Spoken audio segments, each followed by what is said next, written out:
Exactly. And then Valles just played full macro style, like macro defense, and he showed how good he is at preventing himself from being broken, I guess. So I'm excited.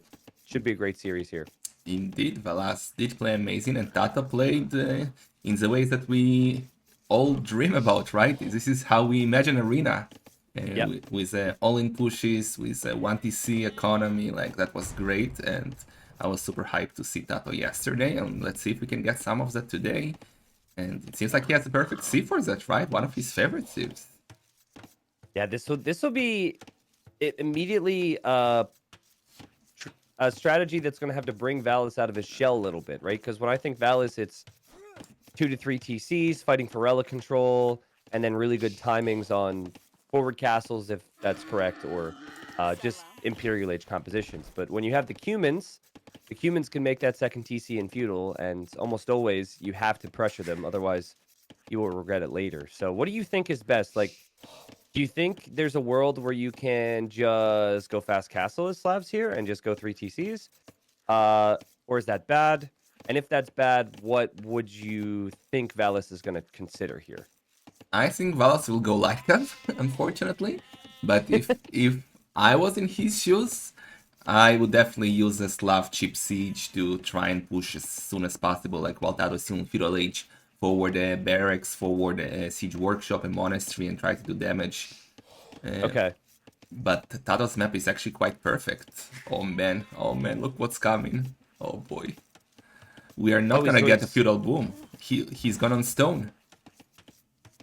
Why would he go? Oh, I, so he's gonna go I think it's a fast castle Tato. Kipchaks? No. I think it's a Tato feudal age rush with the siege workshop and towers. I think so. I might be wrong, but if he clicks up now, it definitely is. Yeah. And he's clicking. I mean, the Oh fact he's boy. gone to stone right now would tell us that it would probably be something where he'd need the stone sooner rather than later. And wow, this is what's so cool about Tata, right? And like sometimes you'll see examples of it where you say, "Well, Tata, why would you even try that? That's too crazy." But I wasn't sure if he would have any new strategies in mind for today. I thought like, okay, he used his best two strats to beat Viper, and then against Valis and everybody else, he's just going to use known strategies. But is this going to be Siege Workshop? There's no way he goes Siege Workshop here, right? Why would he go on stones then? He's definitely going for a siege workshop. Like, you cannot take that wall down with villagers, because we made the wall in Masters of Arena with double the HP, with 1800 HP. Yeah, exactly. But with Rams, it's a different story, right? And All he's right, gone so forward. every time I've seen someone try and execute this, they always forget the blacksmith first. That's really what hurts the whole strategy, is the fact that you need a blacksmith before a siege workshop. So that's 350 wood you're putting into simply getting a siege workshop. And that's even before you talk about the rams. But you can go rams and feudal with humans, like you said. Surely Tato knows the walls have 1800 HP, right? He should know that. He knows, of course. Like, we didn't see a single trash. At least I didn't see a single trash in this tournament. But yeah. I also saw Tato trying to do this in Valhalla versus 1800 HP walls, and that was really weird. So maybe I was gonna say, keyword trying. Did that work? No, he actually didn't do a tower. He just randomly sent 4 villagers to attack a wall without a tower. Okay. It was quite bizarre, but yeah. Well, I mean, I'm excited that we're seeing something different, but I don't like the strategy. I think it's bad. I think it's best for you to just use all your villagers to go 2 TC boom. He is trying to go... He's basically trying to apply pressure while also booming, which I understand. And if it was 900 HP walls, I would like it a whole lot more. But yeah. This is essentially Tato trying to create some type of distraction for Valis to have to deal with an early Castle Age to give the rest of his economy time at home. But if there's any like excessive amounts of TC idle time for Tato throughout this, I will come back and just say that's probably because he's got some of his economy forward right now. But he's on his way through. He's 500 HP down on that wall already. Well, it will take some time, right? Exactly the reason why those walls are there, to deny this strategy, but Tato is still trying. I thought we will see Siege Workshop, but yeah, as you said, he even doesn't have a blacksmith. So it's not gonna be that easy. Yeah, But I think I prefer this over the Siege Workshop, right? Because he's at least put the wood into the town center, so his economy can be better. Valas is rewalling. Oh boy. Dude, this happened to me. You know me, dude. I will trush a clown every now and then. And because arrows don't do any damage, it seems like these days, this has happened to me so many times. And yeah, he just adds a wall, doesn't lose a villager because he wasn't in that big of a rush. He was able to get loom. And Tato's whole strat looking pretty foolish right now, if you ask me. Yeah. Yeah, his tower, I don't know, maybe it's to distract Valas. Like, maybe Tato thought, okay, this is not going to work anyway, but I have a plan. I'm gonna take map control with one tower, I'm gonna do a field boom behind that. That way I kind of secures the relic, because you see, Valas is not going for a scout opening. He went for market and blacksmith, so his plans totally changed. Yeah, it could be that Tato understands that he probably isn't going to do much damage with this, but he wants to change the opponent's strategy, yeah. Or Tato just forgot. That's also possible. Yeah, it's possible as well. He's halfway through this wall, but at this point, Valles, I don't think he needs to worry about Tato coming through. I think he just has to add a Siege Workshop. And my guess is, though, it'll be a Siege Workshop, and it will be a boom, right? I mean, he could... I know what you would do. You would go Siege. You would make like 2 mangonels, and you'd already have the monks waiting. And you'd probably even add a barracks to protect your monks. And you would just turn this into an all-in siege push across the map. Well, versus Kumans, it's dangerous, right? Because they get to Castle Age, they do a castle at home, and then your push is useless. But yeah, cleaning the tower, I mean, he's rushing to do that, but it might be a bit of an overinvestment, because he's now gonna waste 200 wood on a Siege Workshop, then 160 more wood, and 135 gold on a Mangonel, and he'll probably do 2, so all of that to kill 1 tower. Yeah.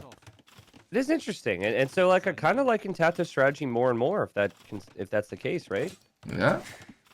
Tato also was able to kill his opponent's scout a moment ago. Apologies if you mentioned that and I didn't realize, but that's a really big deal. The fact that he has the human scout out there, which is a bit faster than normal scouts, and now Valles probably won't even think he can get relics, so he's probably just going to stay in his base this whole time, allowing Tato to do whatever he wants with the map. Yeah, he isn't even adding a monastery. The question is if he'll do a second Mangonel or not. I think he will. Tato is almost in, but he needs to be careful. And yeah, now we just go back and... okay, he's not doing a second Mangonel, so that's good. Yeah, Tato's like, do I stay here? Do I just run? He's adding a barracks in the middle, so he might consider a stable follow-up. Yeah. And yeah, these 3 villagers are just basically hoping to hold this area for as long as possible so he can make those buildings. A small thing I would have liked to see from Tato is to make the barracks at home with like 3 or 4 vills. And then have the stable going up in the middle. Because I feel like 1 villager doing it all could be a bit slower. But he's actually bringing 2 more vills, now that I say that. Oh boy. That's interesting. Okay, probably gonna do a tower somewhere next and mine's forward stone. I don't know. But yes, that tower, I mean, is it only me? I talked about it yesterday, but it seems like towers don't kill villagers these days. Like, it's a recent change or something. I'm not sure if you noticed that or not. It's projectiles. No, it's projectiles. TCs as well. Like, TCs will do lots of damage if you're at max range, but if you're right next to the TC or even underneath it, you will have many instances where you actually don't take any damage from the arrows, which doesn't make any sense. But it's a new thing, or like... It's new-ish. I think... honestly, that and some of the pathing issues that I think have been more present have all been introduced in the Xbox patch. Which was, what, like 6-7 months ago? Maybe more now? I forget. Yeah, quite a while ago. But I don't know that for certain, but I do know that it's at least becoming way more clear to me that towers and TCs are just not doing what they should be doing, at least in my point of view. So... yeah. It's a bit annoying, right? Because like sometimes the TC one's the worst for me, because if someone's right underneath your TC and you garrison and you don't do any damage or even just 1 arrow hits, it's like what was I supposed to do there? Just let him walk under and hit my goats? Well, what's going on? You could play arena and then your TC is safe, right? So, no. I guess that's true. So yeah, Tato is on the way to Castle Age, and he's heavy on the stone, and he's indeed taking the stone in the middle, D2 scout, so that's perfect. He has full map control with the investment of 1 tower, so I think his strategy was actually super worth it.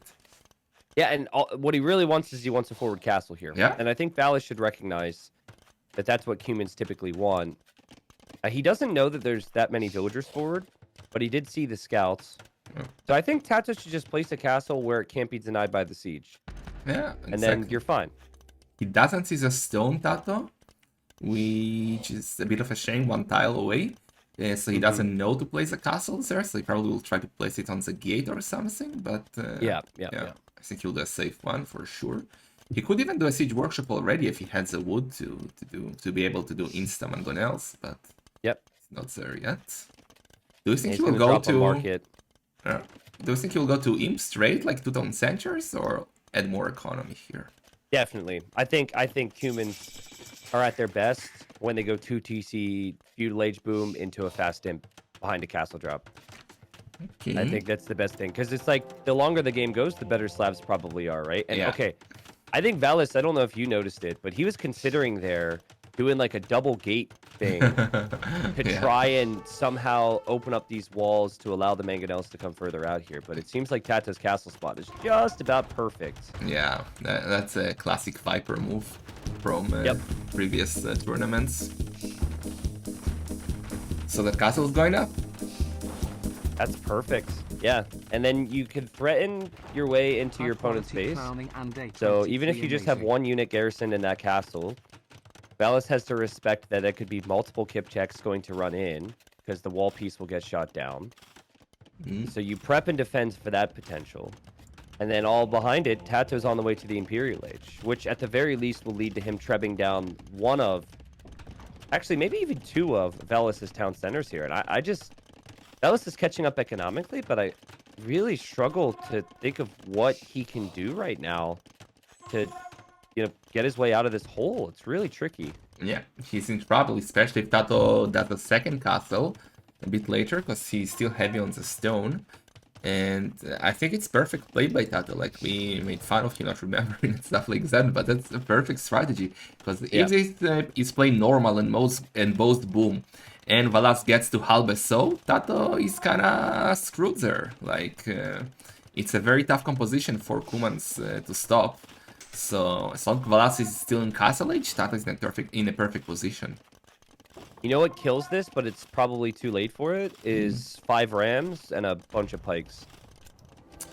From Valas, yeah, but we are not there. Yeah, and Tato will have a couple kip checks too. But yeah, probably too late. Tato getting upgrades. Remember, the kip check does not benefit from bracer. They don't have bracer, so it's a little bit weaker with the fast imp plays, but the good thing about the kip check is it's relatively cheap and it fires insanely fast. So if you have good micro, which Tato does, you can get good value from it here. Yeah, and look what he's doing. Tato 2 petards, he will try to make a sneaky attack, but that's why he should have had a forward outpost, because now he's gonna run straight into a DC, which is a shame. Yep. Exactly. It's not what he would really want here. He's not gonna... I mean, he could run around, but it's probably too risky. Yeah. He sees the TC now, and he sees Valles has already prepped walls behind. Valles could even add another house to make sure this unit's path into the TC. Yeah. Ooh, He's going to try and re-wall it here. Okay, that's one way to do it. It's a dangerous castle. He's diving. Oh, boy. Oh, boy. He will get it.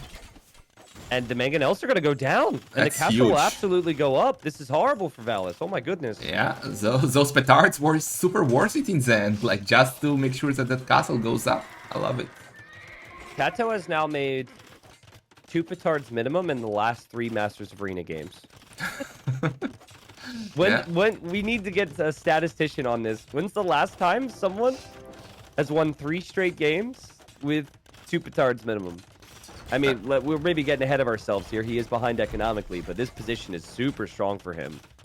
Well, in Clown Cup 2, you could do petards or saboteurs from yurts. So yeah, true. That was something. I want to see that and/or Valhalla come back. Valhalla was amazing. I would love to see that again. I love those maps.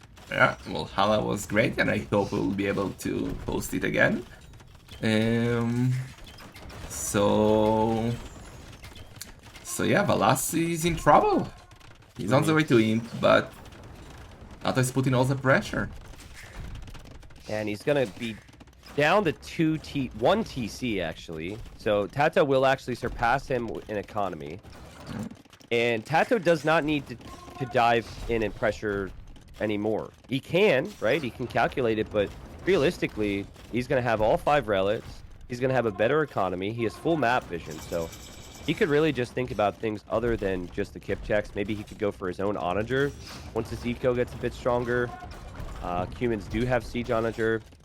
Oh man, but he's gonna lose the siege workshop that he's doing the onager upgrade. That's That quite hurts bad. so bad. Yep. I think he'll realize it too. I think he's already realized, and he's gonna have to cancel it here in a second. Yeah. Aye. Or That's it'll so get bad. canceled for him. 50% and cancelled. Yep. And there was no promise that would actually bring him out of this situation. Yeah. It was already going to be rough. And there he clicks it again. That one could also be Treb down, honestly. Wow, this is great from Tato. So the forward tower, it just prevented Valles from playing scouts, which is what you had thought he would want to do. And it turned it into a boom game for him, and the humans win the boom game, it seems. Yeah, already at the 30C, Tato. Like, that was a beautiful mind game move by Tato. Like, that was... Yep. That's why he's, in my eyes, the most creative player in D. Like, Tato. Yeah, I agree. He's one of my favorites. Yeah, I love watching him. Yeah, I mean, who would have thought he would have beat Viper the way he did? Right? And Viper didn't play bad. Like, Viper just played normal arena strategy in his series against Tato. But Tato was able to smash that. Well, Viper was not in his best form in Masters of Arena. He struggled in all the sets, I think. Like, Agreed. 3-2 versus Blackheart, 3-2 versus Valas, reverse sweep against the ACCM, and Tato is a different story. For sure. 4 trebs from Tato, just slowly taking out all the buildings. Thank God Slabs get some population space for military buildings, because I think otherwise Valles would be housed. He's got 5 onagers, 2 more on the way. Could flatten all these skip checks and trebs. And then maybe there's a way back for Valles from there. A couple Lancers get into the wood eco. Tato sees the onagers. Will he use his trebs on the onagers here, or will he back away? He's going back. Oh, that's nice too. He actually acted as if he was going to go in for the onagers just to give his trebs an extra second. Yeah. Tato could actually go for his own onager. I mean, his economy is better now, actually. So humans do get siege owners as well. Not the greatest. I think they like siege engineers. But all I know is they get siege onager. I never know if a civ gets siege engineers or not until I go to click it. Me too, me too. But I learned so many stuff during this tournament, like since I've been casting so much. There was basic stuff I was missing, and now I know stuff. Yeah, I mean, he's made a lot of kip checks, and kip checks could be countered by onager. There's a chance back here for Valles. Yeah. Tato's going Lancers as well, and we know he loves the Lancers, but Pikeman can deal with the Lancers. And now Siege Engineers is in for Valles. Really nice shot from him to try and find a moment. And big fight here. Tato should shoot the onagers, that's what he's doing. I give up on that castle, try to get the onagers. Well, I can't tell if he is or not. Yeah, it looks like he has, and Valles is trying to micro. All the pikes are gone, though. All the pikes are gone. worth it. Castle for all the military? Let's see. Okay. Really interesting engagement here, just because the trebs on both sides. With the pikes being gone, the Lancers can really help against the onagers. Treb goes down for Valas. He's only got 2 remaining now. Onagers are going down. Oh, man. Disaster for Valas here. Tato holds. Yeah. Do you dive now, like versus the injured onagers, or too risky? If I was versus you, I would have dove 5 minutes ago. How dare you? Apologize to my micro. I get like 5 minutes, or sorry, against Valles, I think I just chill, you know, just don't take any risks, add some stables. Are you implying that Valas has better micro? No, it's actually what it is I know when you micro, you don't macro. That's what it is. That's So anytime I force you to micro, I know your macro suffers. Okay, so Tato is now 25 villagers ahead. That's massive. Like, and he has full map control, perfect castle at the back to secure the middle. Valas is in trouble. Yeah. I like this from Valles, though, how he's using the walls that are still left to block off these this army from Tato. So it's actually a lot more difficult for Tato to engage. Tato does shoot down the walls, though.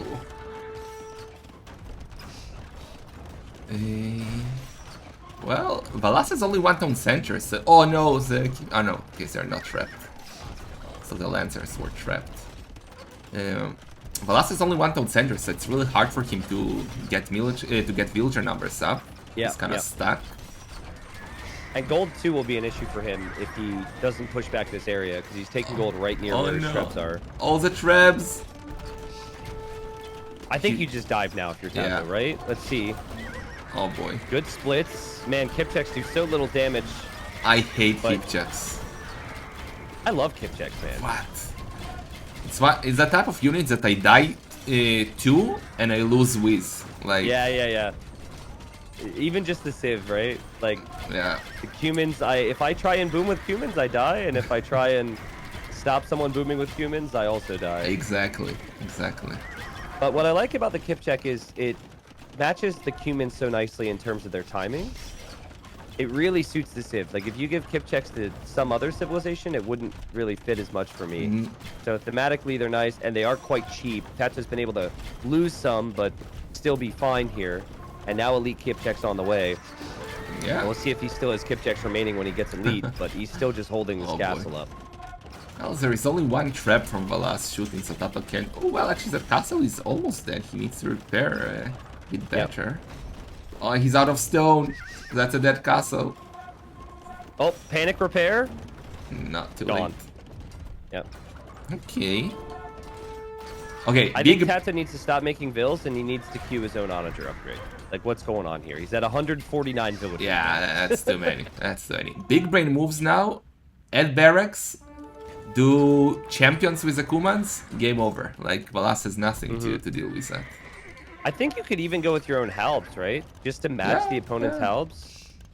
Anything would work. Like, even onagers, as you said, halbs too. Just not Kipchaks and Lancers now. Even those that would work. But look, Valas already also switching to champions and rewalling, so...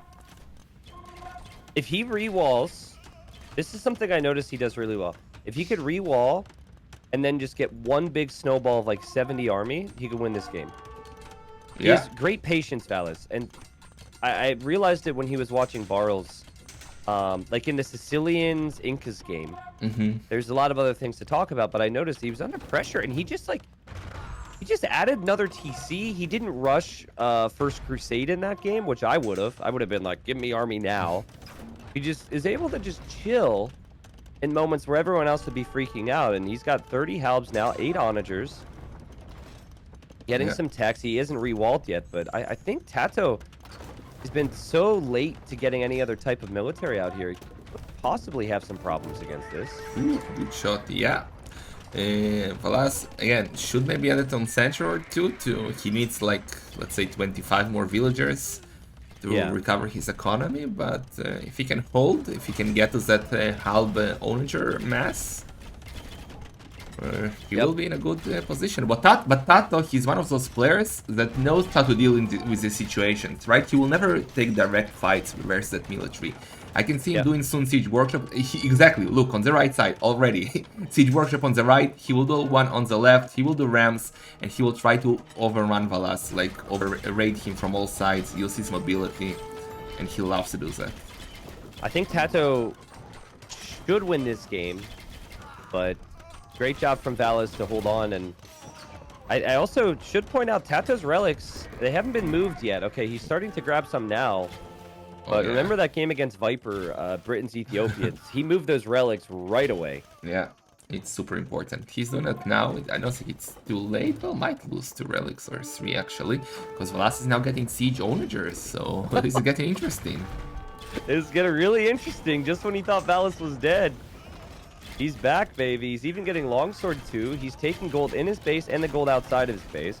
He's losing a lot of halbs, and now Tato's going to have some light cap going in to help against the siege. But in theory, halb SO counters everything. Yeah. It's just can you micro it properly? It's you don't very need to difficult micro to do though. so. You don't need to micro. Look what he's done already. Castle in the north. Tato gonna take control of that stone and gold. Siege workshops on the right. He's doing the onager upgrade. He will start cutting into Valas base and harassing him non-stop with faster units. This is how you play the later game if you cannot win early with Kumans. How long is it going to take Valles to drop his own monastery here? Big attack rounds there. That was beautiful. Yeah. Well, 3 relics. He has a monk on the way already. I don't see him picking up a relic, so. I don't know, dude. There's only 29 kip checks on the field, and there's 17 here. Like, Tato still doesn't have anything to address a death ball. And his castle, I mean, he'll have to use his trebs again, but he has fewer halberdiers, he has fewer upgrades on the halbs, and he doesn't have SO. Tato will lose his trebs here, too, if he doesn't back away right now. Oh, boy. Valles can do this. Oh, boy. This is doable for Valles. He's bringing it back down slow. Tato's trying to cut, and I love it, but he needed something to address the main army earlier, before it got to the siege onager. That wasn't a cut, that was a bloop. And, okay, let's try it again. Wow, I really cannot believe that Valas is doing this. And, well, 1 relic for Valas. Probably 2 now, I was wrong, you were right. Too many siege onagers. And that castle is going down. This is actually looking great for Valas all of a sudden. Yeah, he's got 30-some farms, which has been enough for him. He's got wood, he's got gold, even has some stone. Tato's should be trying to utilize the cuts now in order to make this messy, because it gets really complicated for Valles to micro on the front if he has to look in his base. Look at that one halb from Tato. It is in the siege onager. It is in the siege onager, and it can't be killed. There we go. Valas just got Druzina, which is super nice. What I do want to see from him though is forward barracks now. He does have forward siege workshops. Yeah. But his barracks are so far at the back and it's a long journey forward. He's dropping a panic castle on his base because he saw Tato was cutting. Great play from both sides here, right? From Tato to cut, but also from Valles to react that way. Yeah. Tato is going to get the 4th relic in this moment here. So just use that time to have the possibility there as he's also trying to onager cut the right side. So Valles you need to ignore the raids from Tato as much as possible, and you need to push the middle here. Like you have to prioritize, obviously, how much army you send at home, which is not easy. But the last thing you want is try and stabilize your sides now. That's what Tato wants you to try and do. You have to push middle with whatever you've got. There are already some hussars inside, not sure where they came from, but some halbs are chasing. Valas should be fine there. But, well, so far Valas is doing a decent job with 2 halbs denying the cut on the right. With the castle denying the push on the left, and now Tato losing another trap to the siege onagers. Ooh, he's in trouble. But there's no trebs for Valles anymore. He doesn't have a big ball of siege onagers anymore. He did lose a siege onager to hussars in his, like the 4 hussars in his base, which was amazing from Tato. It's great value. And because there's no trebs to push, Tato can kind of just chill out now. He's going to get step husbandry, so units from his stables produce faster. And he's going to drop a castle that he really should otherwise not be dropping if his opponent had trebs right in front of his walls. But he knows his opponent doesn't have the trebs, so that's fine. He should hurry up with that castle, maybe. Like, Valas military is super close, so like it's dangerous. Okay, it's a cut on the right. Tato is very close. Valas should see that. Yeah, he can see that already. Wheelbarrow, John Slow. Oh no. Wheelbarrow. That's no wonder late. Tato didn't have more food. He got to run with the Kipchucks now. No, cut and run. Or he's trapped. Oh well. That's a big shot. He still needs to cut through though, right? He needs to cut through. Maybe not. Wow, that was sick micro. Oh, but he should kill the onager. Yeah, exactly.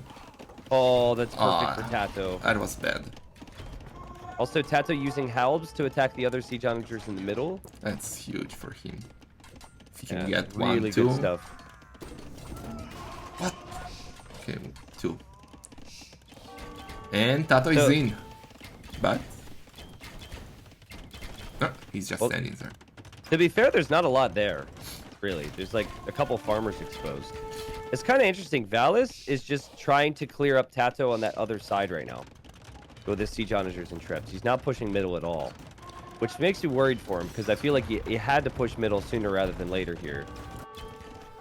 Yeah, but those traps are super exposed, and well, actually no, the Hussars clean their onagers. Yep. Tato doing an amazing job. 200 population. Kipcheck spreading out in the back of Valles' base, which Valles has to respect. Valles going to lose his castle in the other area of his base, where there's Hustlers on his wood line. And while he did an impressive job getting to this stage, because it didn't look too good, I feel as though Valles is going to have the tap out here shortly. Tato's just all over him. He's got 3 different angles to work from. Exactly. That's exactly what I was talking about earlier. This is how Tato loves to play these kind of matchups. You just don't let your opponent breathe. Yeah, Valas can think about the big death ball in the middle, but Tato just doesn't care. He ignores it, and he just overruns you from the 3 different angles, and you are in trouble. Somehow still 2k gold for Valles, which is nuts to me. He is almost out of gold to mine. He's got like 30 villagers on 2 tiles outside of his gates in the middle. So that's not going to last long. But, you know, first game of what will be a very long series here, John Slow, and a very interesting game. And I'm happy that this is the Tato that showed up today. I'm sure he's going to have some other tricks up his sleeve. Yeah. Tato is super fun to watch. And yeah, I just hope it will be a long series as well. I'm sure. Well, Valas is playing amazing, despite not looking too good right now, but his hold was very impressive. And let's hope he keeps playing like that. Yep. I also think his top 2 civs, what is it? He's got Teutons, and what was the other one? Oh, Bohemians. Yeah. I do not see Teutons, Bohemians being losses for Valles today. Like, I think his style is so good. He's not going to be up against Cumans doing the Tower Rush 2TC thing like this. There's no Mongols. Yeah. So those 2 civs should be amazing for Valles' style. But obviously, the goal is 4 wins, not 2. Well, Valas does have Britons, so Britons against Teutons could be quite good. I thought Tato had Britons. That's what you meant. That's what I meant, yeah. That's what you Tato meant to say. Okay, okay, yeah, my bad. Yeah. It's okay. It's also warm-up game for us. That's how it works with casting. So. No, my brain, like, this is a maximum level. It cannot get any better, so this is what you get. I love it. Well, first game of the series, 120 pop. Tato getting hand cart. Now, I think once Valles realizes that Tato is hand cart, he'll have to tap out here, right? Yeah, for sure. Valas will definitely knows that. He's down to 84 villagers, so and he has still only 2 tomb centers. So the recovery from this will be quite long, if at all. Yep. Tato looking to drop another castle on the side, near where this onager is. That's a beautiful castle. I love the eco KD. Does that mean that Valles killed 3 of his own villagers? Probably with his own shots, yeah. Wow, that's only 1 dead villager for Tato. That's insane. It's about to be 2, possibly, in the north. Not that it really matters right now. Oh, no, that guy might survive. Yeah, that's really impressive. And considering he sent forward like 10 of them throughout this game. Yeah. Okay, hand cart's in. It's time to call the GG here, Valles. Don't pull a yo, okay? There we go. You were right. Just after the hand cart. Well, if he didn't resign by then, I figured it had to come soon because it wasn't looking good for the guy. So, anyways, GG, and I love how I don't want to say we were proven wrong, but I love how Tato is something different than all the possibilities we had mentioned, right? He pretty much went for a tower rush with no follow-up, just in order to mind game and change Valles' game plan. Impressive stuff. I think also a big part of that, which isn't part of your strategy, but Tato killing the scout from Valles was also huge. Yeah. I think if Valles has his starting scout, he might be tempted to go for a monastery early, heal it up, push the map. but he just was in the dark, so he decided to stay inside of his base the whole time, and Tato took advantage.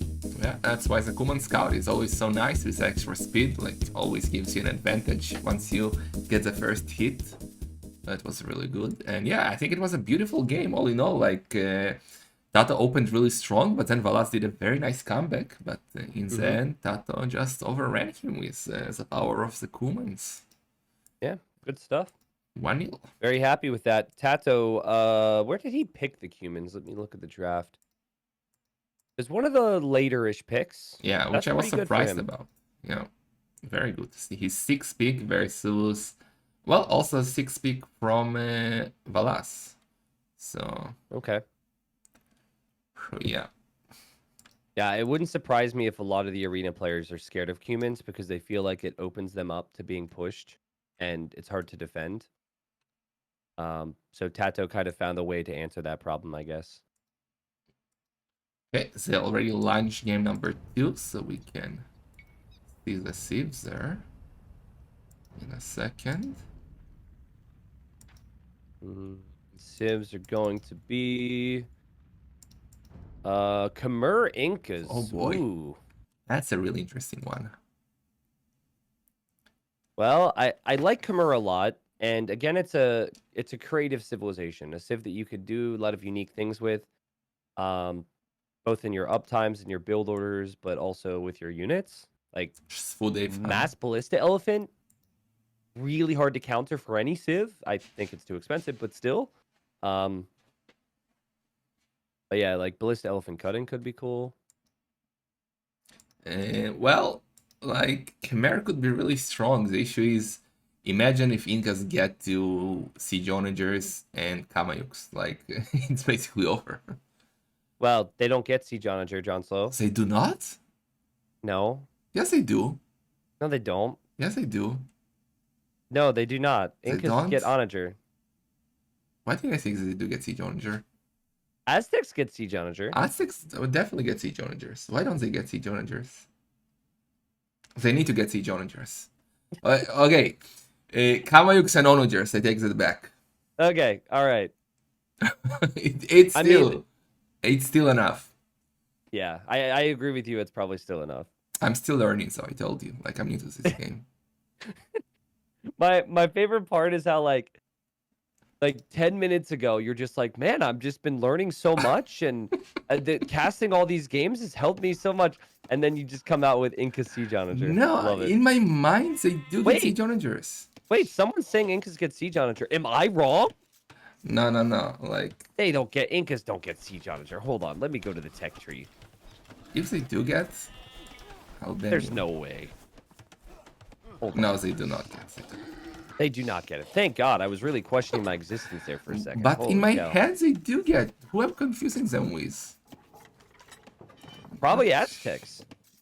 Because Mayans No, don't get it, Aztecs I know about as well for sure. Like, Aztecs, it's obvious. because they've been around a long time. Yeah. I don't know. Okay, here's a question. Here's a trivia fact. I think you should know the answer to this. But Okay. it's a little tricky. Do Celt trebuchets fire faster? Yes. Yeah, they do. But you thought about it for enough to make me happy, so. No, I never thought about it, but it's Celt Siege, so they do, right? Like. Yeah. Yeah, there's just been various things with casting with pros over the years. I'll like make a statement, and then people were like, "What?" And when I was casting with Leary a couple years back, I mentioned that, and he didn't know. The other one was when we're casting like cross with MBL, and I mentioned that Persian docs have more HP, and MBL's like, "What?" He's like, "Oh, I thought it was just the TCs." Yeah, like there are many stuffs that you don't notice while playing. Like you do them automatically without overthinking that. And Yep. I don't know. Oh yeah, a question to you then. Oh, yeah. Okay. If you don't have loom, and I do have loom, and I convert your villager, does the villager get loom? Yes. Okay, you know stuff. However, there is a bug that can show up from time to time, and I don't know if they fixed it, but if you have atonement, if you have sanctity on your monks, okay, Mm-hmm.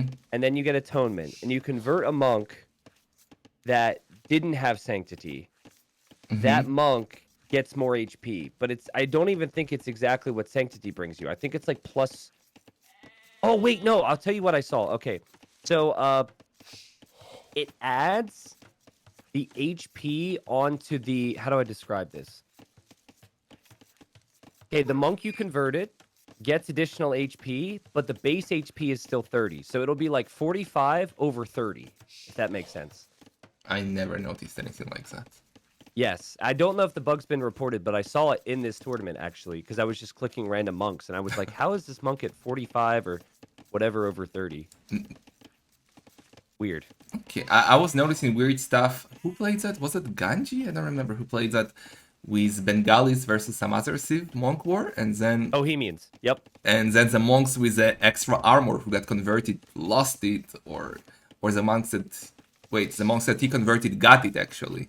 Oh, interesting. See, So I don't know how that works, and I don't know what's normal there, where if you're Bengalis and you convert a monk, if it gets armor. I just always assumed that you wouldn't get the armor because it's your opponent's unit.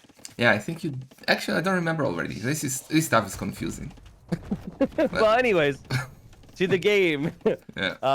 Well, I mean, we're just killing time. You know how it is on Arena, right? What do you mean? Arena, we should have discussed strategy. Arena is all about Oh. mind games and strategies. Like, Oh, Arena yes, is a map true. for intellectuals. It's not for the common people. So, Okay, that's true.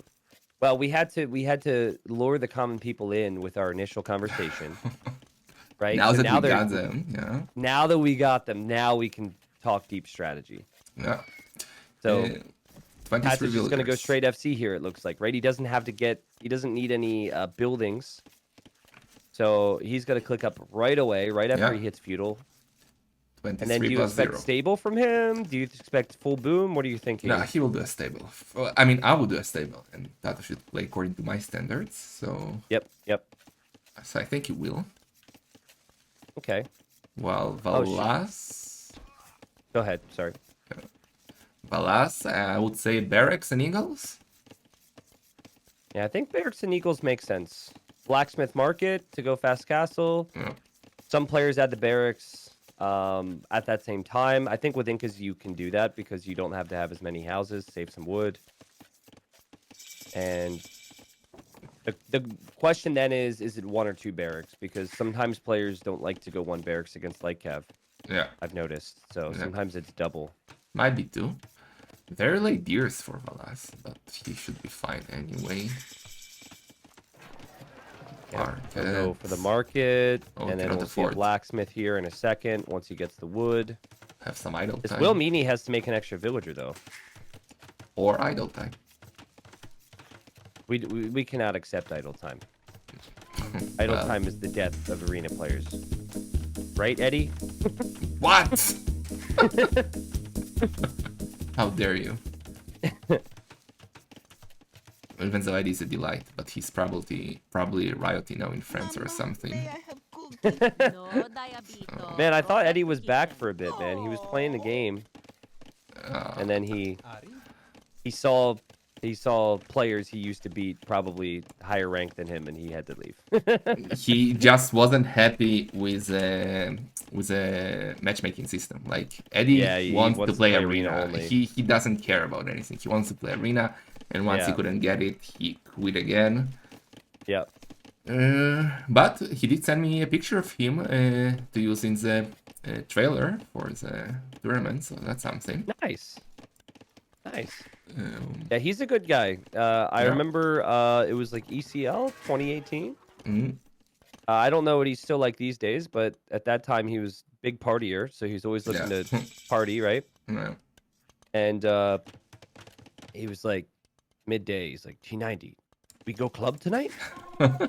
I was like, yeah, sure, But then it's like 11 p.m. and like no one's gone to the club yet. So I'm just like, all right, I'm going to bed in an hour. This is good. And then right when I'm about to go to bed, it's like 12:30. He's like, we go club now till 6 a.m. And I'm like, no, I gotta go. See ya. Freaking He's Eddie. crazy, dude. Yeah, I met him also like 3 times, so Yeah. I know him. He's insane. 2 barracks. You were right for Valas. Hmm. Okay, I like that. Gotta get that map control. Gold upgrade even. Okay, he's committing. Yeah, I mean, you kind of have to, I think, because one Barrack Spear Eagle play dies to one stable Lycav if the player commits. And I think half of it, too, is the fact that the Lycav can decide on when they take the fight because they're faster. So Yeah. you really just need to have numbers with the Barracks play. And I'm a big stable player guy. Like, I feel like this is so much better economically. So I would prefer Tato's current position, but there are some awkward points for Khmer in the later stages of the game. So that's something we'll have to take into consideration for later on. Yeah, he should also like have upgrades though, yeah, in case he intends to fight here. No monastery yet for Valas. That's... He's housed, so that's quite of an awkward start for him. Yeah. Okay, more trivia for you. And by the way, there's a lot of things I don't know too. I'm not trying to come off as the Arabia player that knows everything, okay? Arabia bot. Even if that might be the case. But no, okay, so what is the speed difference between a scout and a light cav? Scout is, well, let's like 0.5, maybe something like 0.05. Yeah, 0.05. Yep. You See, got it. Nice. I know Yeah, stuff. that's actually pretty cool. I honestly I never really picked up on that until this tournament, so thank you for that. I knew that. Like, yeah, I just never really knew the number. But I actually like that balance-wise. It's pretty interesting, I think. Yeah. It's been interesting to see like players prioritizing husbandry over light cav and stuff like that, Yep. just to get that extra speed boost. Yeah, Tato sees one eagle there, wants to get the kill, gets a hit, doesn't get the kill yet, but he gets a kill. It wasn't the kill on the unit he was initially going after. And both players adding their second TC. Tato with one relic already. And look at Valles waiting here with these two eagles, but Tato noticed it. That was really good heads-up play from Tato. Yeah, but he's playing a dangerous game here going forward with so many eagles around. Not sure if he did squires. No, he didn't. Tato's weakened a lot of eagles, though. Yeah, he's just sitting right next to the gate. He knows he can't move out yet. This is where I would really like to see forging, if you had a blacksmith, but you don't normally build that because you don't need it with the Khmer. True.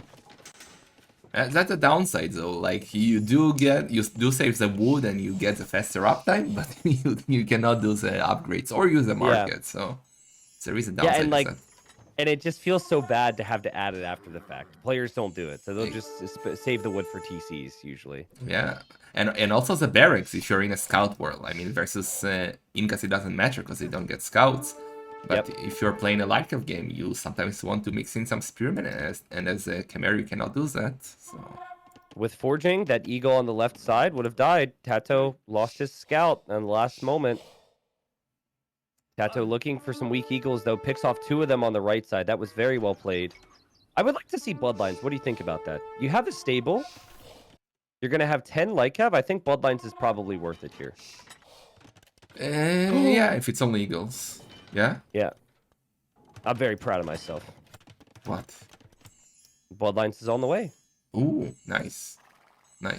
And Valas did get squires, by the way. It's, okay. It's confusing. I think that's necessary. Yeah, it's super nice when you're fighting like Deadmon. Yeah. Tato, surprised he moved out there because the Eagles haven't really relocated much. But hard to execute on all this, right? It is... The thing that we look at is the Relic War, but in reality, they're focusing the majority of their time on the eco setup. Tato even now adding that blacksmith, John Slow, so we can consider the forging upgrade. Did you practice with him? What's it now? Yeah? Why? Because he's doing whatever you're suggesting, like bloodlines, forging. Well, I don't want to... Listen, I don't want to come off the wrong way here, but I did predict precisely what would happen in Game 2 and Game 3 in Tato's series, so I think we're basically the same player. But I've just chosen to be a caster. Yeah. You would have been so proud, though. You would have been so proud. I went... when Tato had the 2 petards in the Mongols game, I said... Viper's going to probably try and make a castle at the front of his base and go fast imp, and Tato could deny the castle. And Dave's like, no, there's no way. And then I also called all-in petards, but Oh, probably because of you in game 3. What a great pick off there from Tato. yeah. He's in. He's The in. the all-in petards was beautiful. Like I It was loved so that sick. one. That was right out of your playbook, though. You know, Yeah. you would have been all over that. Yeah, yeah. And also Slight Elf can be, and he doesn't have Loom. He's getting Loom right now. Yep. Wow. So he'll have forging. He'll have armor. He killed 2 monks in this little journey. The relic is in the gate. It is inside of the gate of Valles. Yeah. And he's getting eagles. Those Slight Elf are gonna be super annoying. Great micro by Tato. And he's even adding a second stable here, so he's really committing for map control. Yep. Oh, and he's going to take a fight, and I think he'll win this fight because of the upgrades he has, and Valles is really going to struggle now. Oh, man, he's going to lose so much army there. And he still lost villagers to the light cap from Tato in the back. Tato killed 2 vills. 21 total kills for him in this game. Only 6 deaths. And that's with armors. Those are Inca villagers with scalable armor, so... Yeah, true. A bit harder to kill. But those Light Elf, man, they already killed 8 units combined. And I think the only thing you can do now in Valles' position is just simply add more eagles and add more spearmen. Yeah, but it's... You can't just sit back. You have to try and get the numbers. But Tato is even making knights now. But he loses the knight to the conversion. Great job from Valles. That's why you don't want to make knights on Arena, maybe. But Tato now picked up 2 extra relics, so that's gonna take him to 3 relics, so that's already a good opening for him. Super worth it. All those upgrades that he did. 1 relic left. 4-1 on relics against Incas would be huge. He also has the eco lead. He'll probably imp faster because he doesn't need to add buildings to do so. He's heavy on stone, so he's probably thinking about a forward castle. Tato is playing amazing here today. Yeah. I think we're kind of going to the same style of game number 1, where Valas will try to have one big death ball military in the middle with either eagles and onagers or halbs or kamayuks and onagers, while Tato will try to overrun him from the sides with rams, onagers and hussars. What do you think about hand cannons from Khmer here?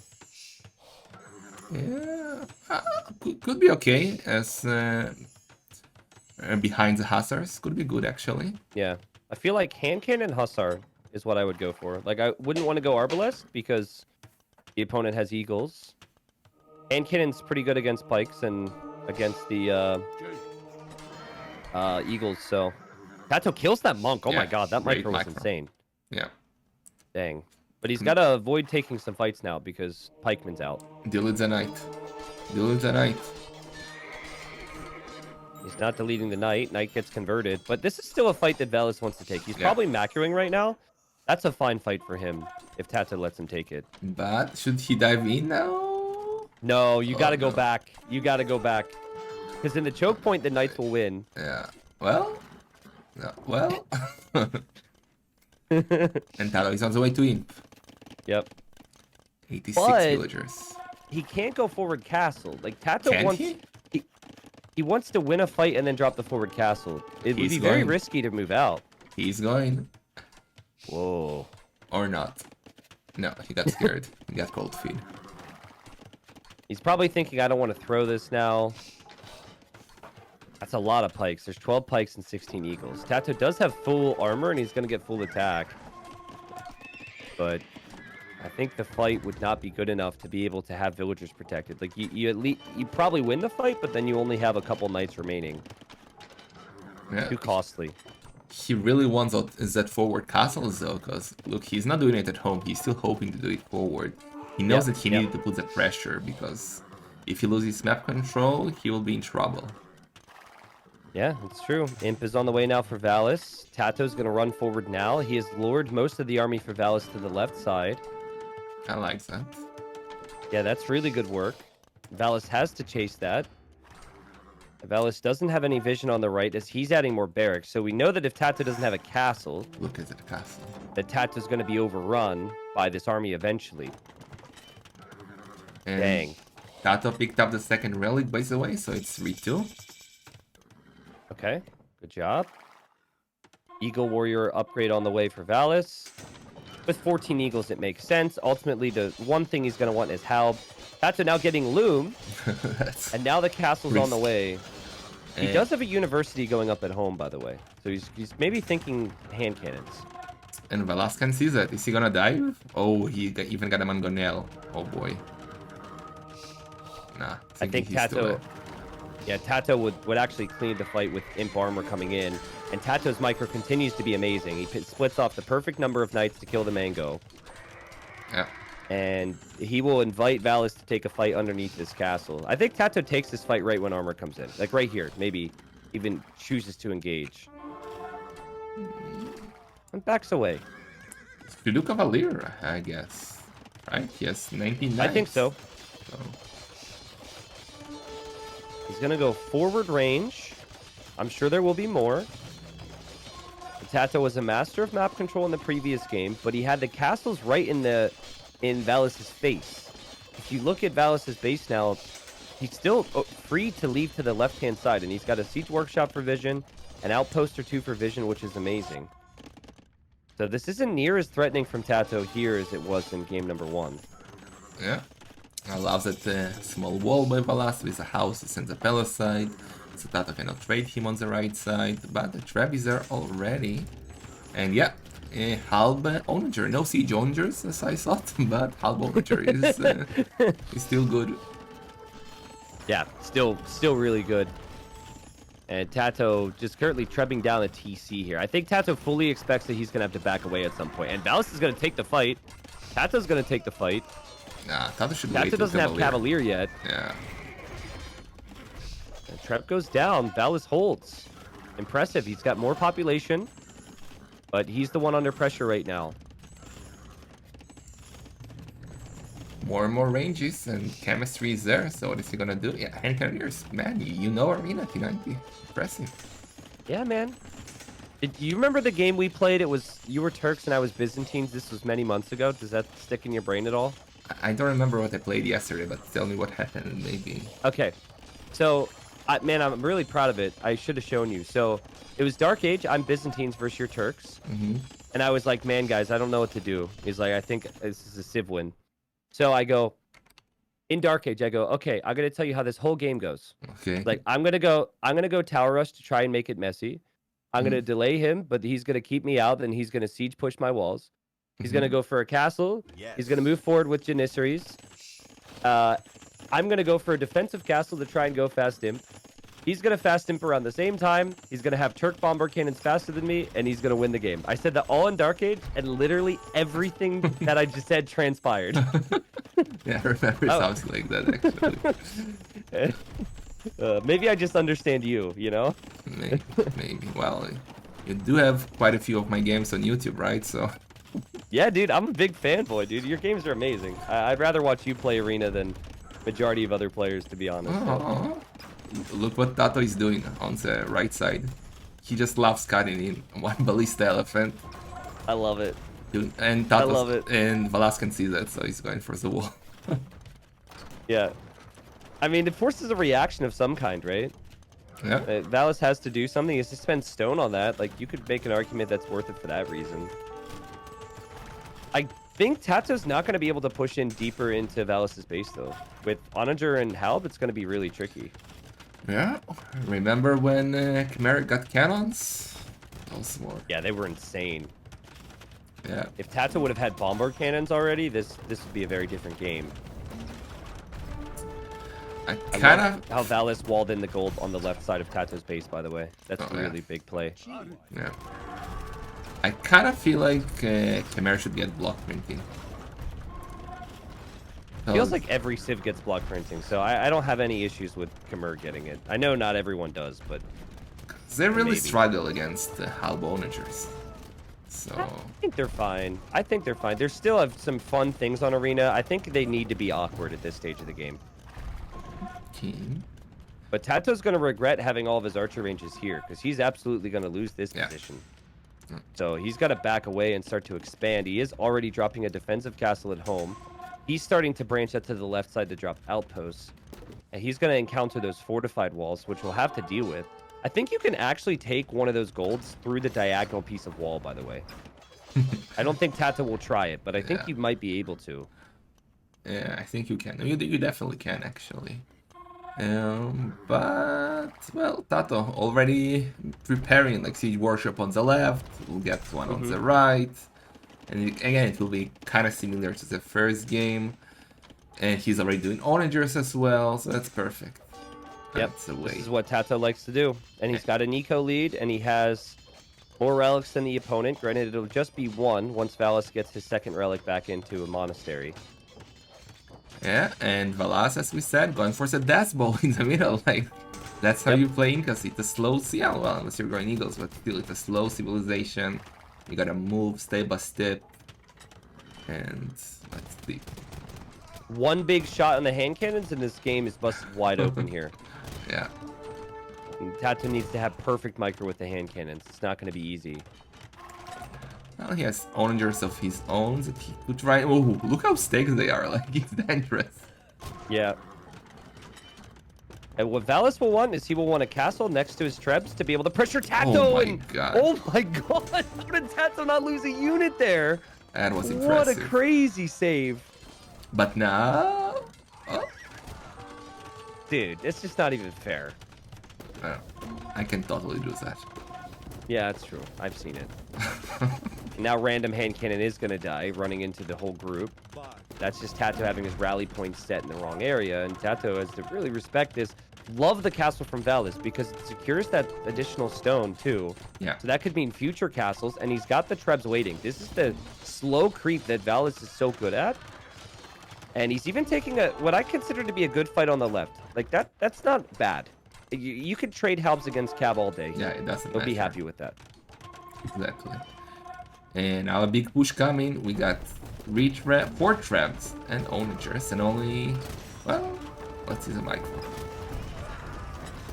I mean, there's more onagers for Valles. Valles is going to take out Tato's trebs, so his trebs continue to fire, and hand cannons go down as well for Tato. Both players dropping in pop pretty heavily here, and they still could continue to do so. More big shots from Valles, but Tato's castle will go down. Yeah. Meanwhile, the Cavalier, they haven't accomplished all that much for Tato. We'll see. It's so much tougher for Tato micros this over Valas. Because Valas, what does he need to do? Only clicks the onagers, and the halt will do their thing. Tato needs to micro hand cannoneers, he needs to micro onagers, he needs to micro light cav. So it's very tricky. Yep. The Treb's back away from Valles, and I think Valles is the lead in this game right now, John Slow. I'm not sure about you. Positionally, seems pretty strong. Tato still willing to micro with his hand cannons, though. But like all those Cavaliers should offer so little to Tato right now. Get the onager. Oh, come on. But Tato likes these types of games where he can switch sides. But I think what Valles will want to do, and we might even see him buy it, like in that moment there, after clearing up that castle, if he could have come forward and dropped the castle on the left and just bring his trebs in there, he takes all that position away from Tato, and Tato has a really rough time trying to break it. Yeah, I don't think Tato knows what he wants to do right now. Like, he's not spreading outside yet. Now he's going to take some gold on the right. But he's kind of on the defense right now, and he needs some initiative. There are players where I'll say after a big engagement, they need to continue their push. Valles is not one of those players on Arena. I just have so much faith in him if he chills out a little bit and stabilizes. Yeah. He's really good in those scenarios. He's taking his time. He plays BF, so he has the patience, right? Yep. And this is the composition he had lost the first game with, but he didn't have map control. He has map control now. And still just waiting with the trebs. He's not going to overextend with the trebs at all. So patient with them. Yeah, Tato should already move the relics to the back, just in case the traps are very close. He's gonna lose a lot of villagers on the left side on the stone, not reacting to that, Tato. Oh, but he's coming for a push, or not? Valles sees that Tato's taking the gold on the right side, which is a huge heads-up play. A lot of players would miss out on that. Tato with Hussar now, hoping to get the siege. He's going to get some of the siege here. This is still worth it for Tato. Yeah, definitely. Got both onagers. Yeah, both onagers, which means his trebs can be deployed on the castle. And the hand cannons can help against the Halbs.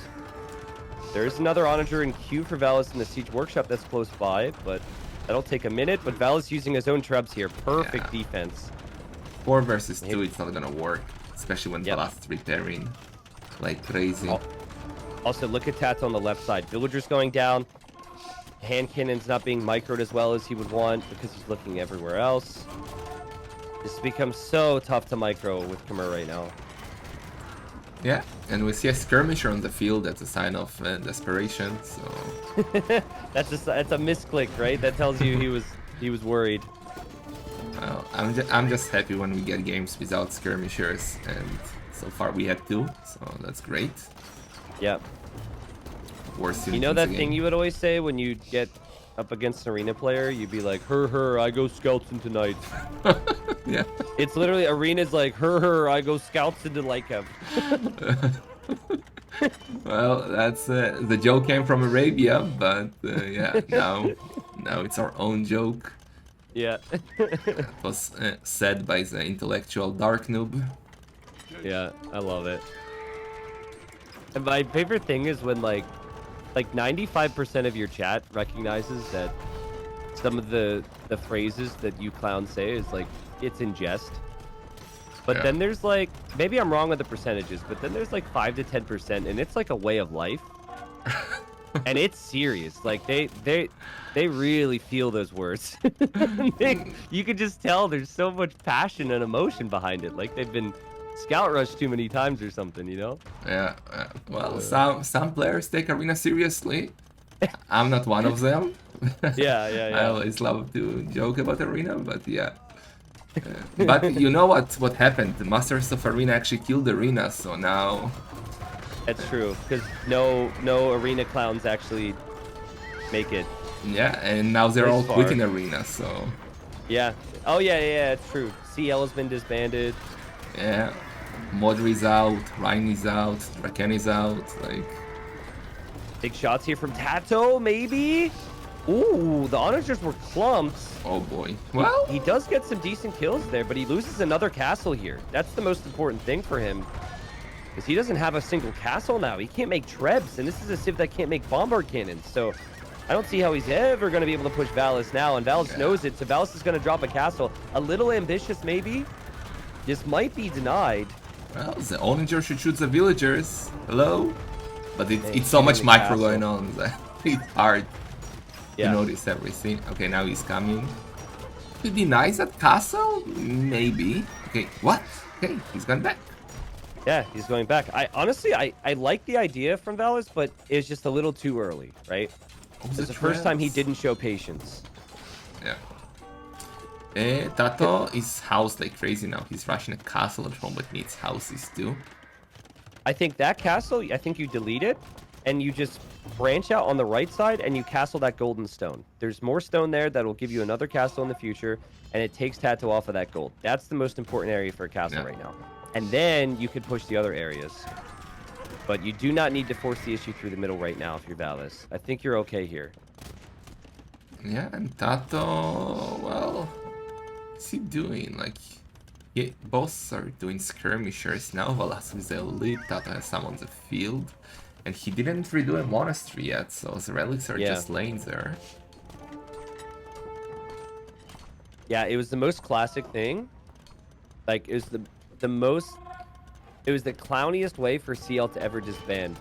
When the clown who had the best of hopes for the team in Draken gets swept, and then immediately there was the disbanding of the team. I mean, it's not related, but yeah. I know it's not related, but that's how it looked. I know there was other factors involved. I love it. It's okay. Big fight. Yeah, Tato's going to be running low on gold. Remember, he hasn't taken that gold on the left side because it's been walled in. So, if he doesn't have those relics, he's pretty soon going to be on Hussar and Skirmisher. And then the Incas could just go Eagles or Kameyuks. That castle is going to go up, but there is a trap. Tato had got another castle. So he is starting to trap that. Well, I think but Valas Valas will has need to 4 use his own traps. traps. Yeah, he's coming forward already. And Tato has no way to stop them, right? He has no cannons, no nothing, only onagers. Yeah. But these traps are kind of Still, exposed. yeah, like, you got to run around the walls, and he's committing to this. So if he repairs this castle for a while and then ends up losing it anyways, that is stone that he doesn't have for castles elsewhere, which could be a real concern. Yeah, but let's see. Big onager shots from Tato on the right side against Skirms. Tato's got 2 traps. It's only 3 now for Valles, and you know his onagers want to go in there and Thank take you out so those much, Popper trebuchets, Delight. and he's going to get the Thank you, shots he pizza. wants here, Sean Slow. But why is it not? And maybe not Why the is it exact playing shots he all? wants, because he would have wanted to kill all the trebs, but he did kill one and weaken the other 2. And eventually the trebs are going to land the shots that he wants. Actually, no, he's going for the castle from Tato. That makes sense. Well, both castles should be going down, I think. Tato's trebs are going to go down. Castle will stay up. Woo! Worth it. 0 on gold, by the way. It's just full Halb Skirm right now for Valis. But Tato's only making Hussar, and Tato GG. taps out and calls the GG. GG. Very Hey. well played by Valas. Very impressive. Agreed. You know, I felt like Tato had some great control in that game, but ultimately I think Khmer didn't present him the options he wanted for an early castle push. Like, the idea was there to go for trebs and then at hand cannons, but you can't kill fast enough, and Incas are able to get to that composition. And, like, I remember looking at the draft for Valles. He has a lot of civilizations where he could go bombard cannon, hand cannon, Halb, onager, Halb, like the true Black Forest combo.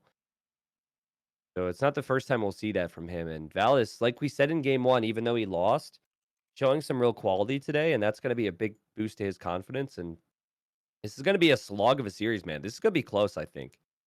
Yeah, I would love it to go into 4-3. Like, I will not complain. Yep. I heckin' love Arena. 10k more resources for Tato.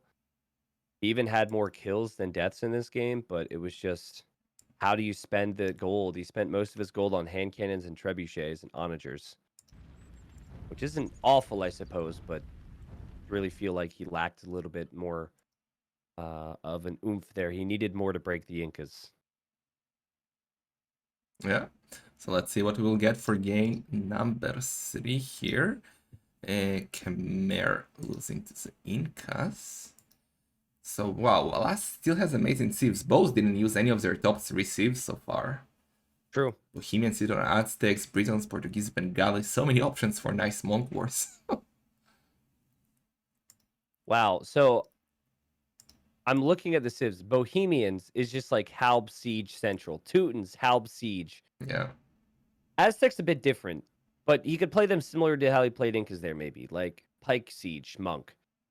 Franks, I remember an Arabia game where Valles against Valeza went Axeman Onager against Mayans. Like, the guy's insane. And then even Goths. I mean, Goths probably just straight infantry spam, because why not? But even still, that's perfect for Valles. You look at Tato's civs, and Tato doesn't really have a lot of like good Halb Onager civs. It's all very different.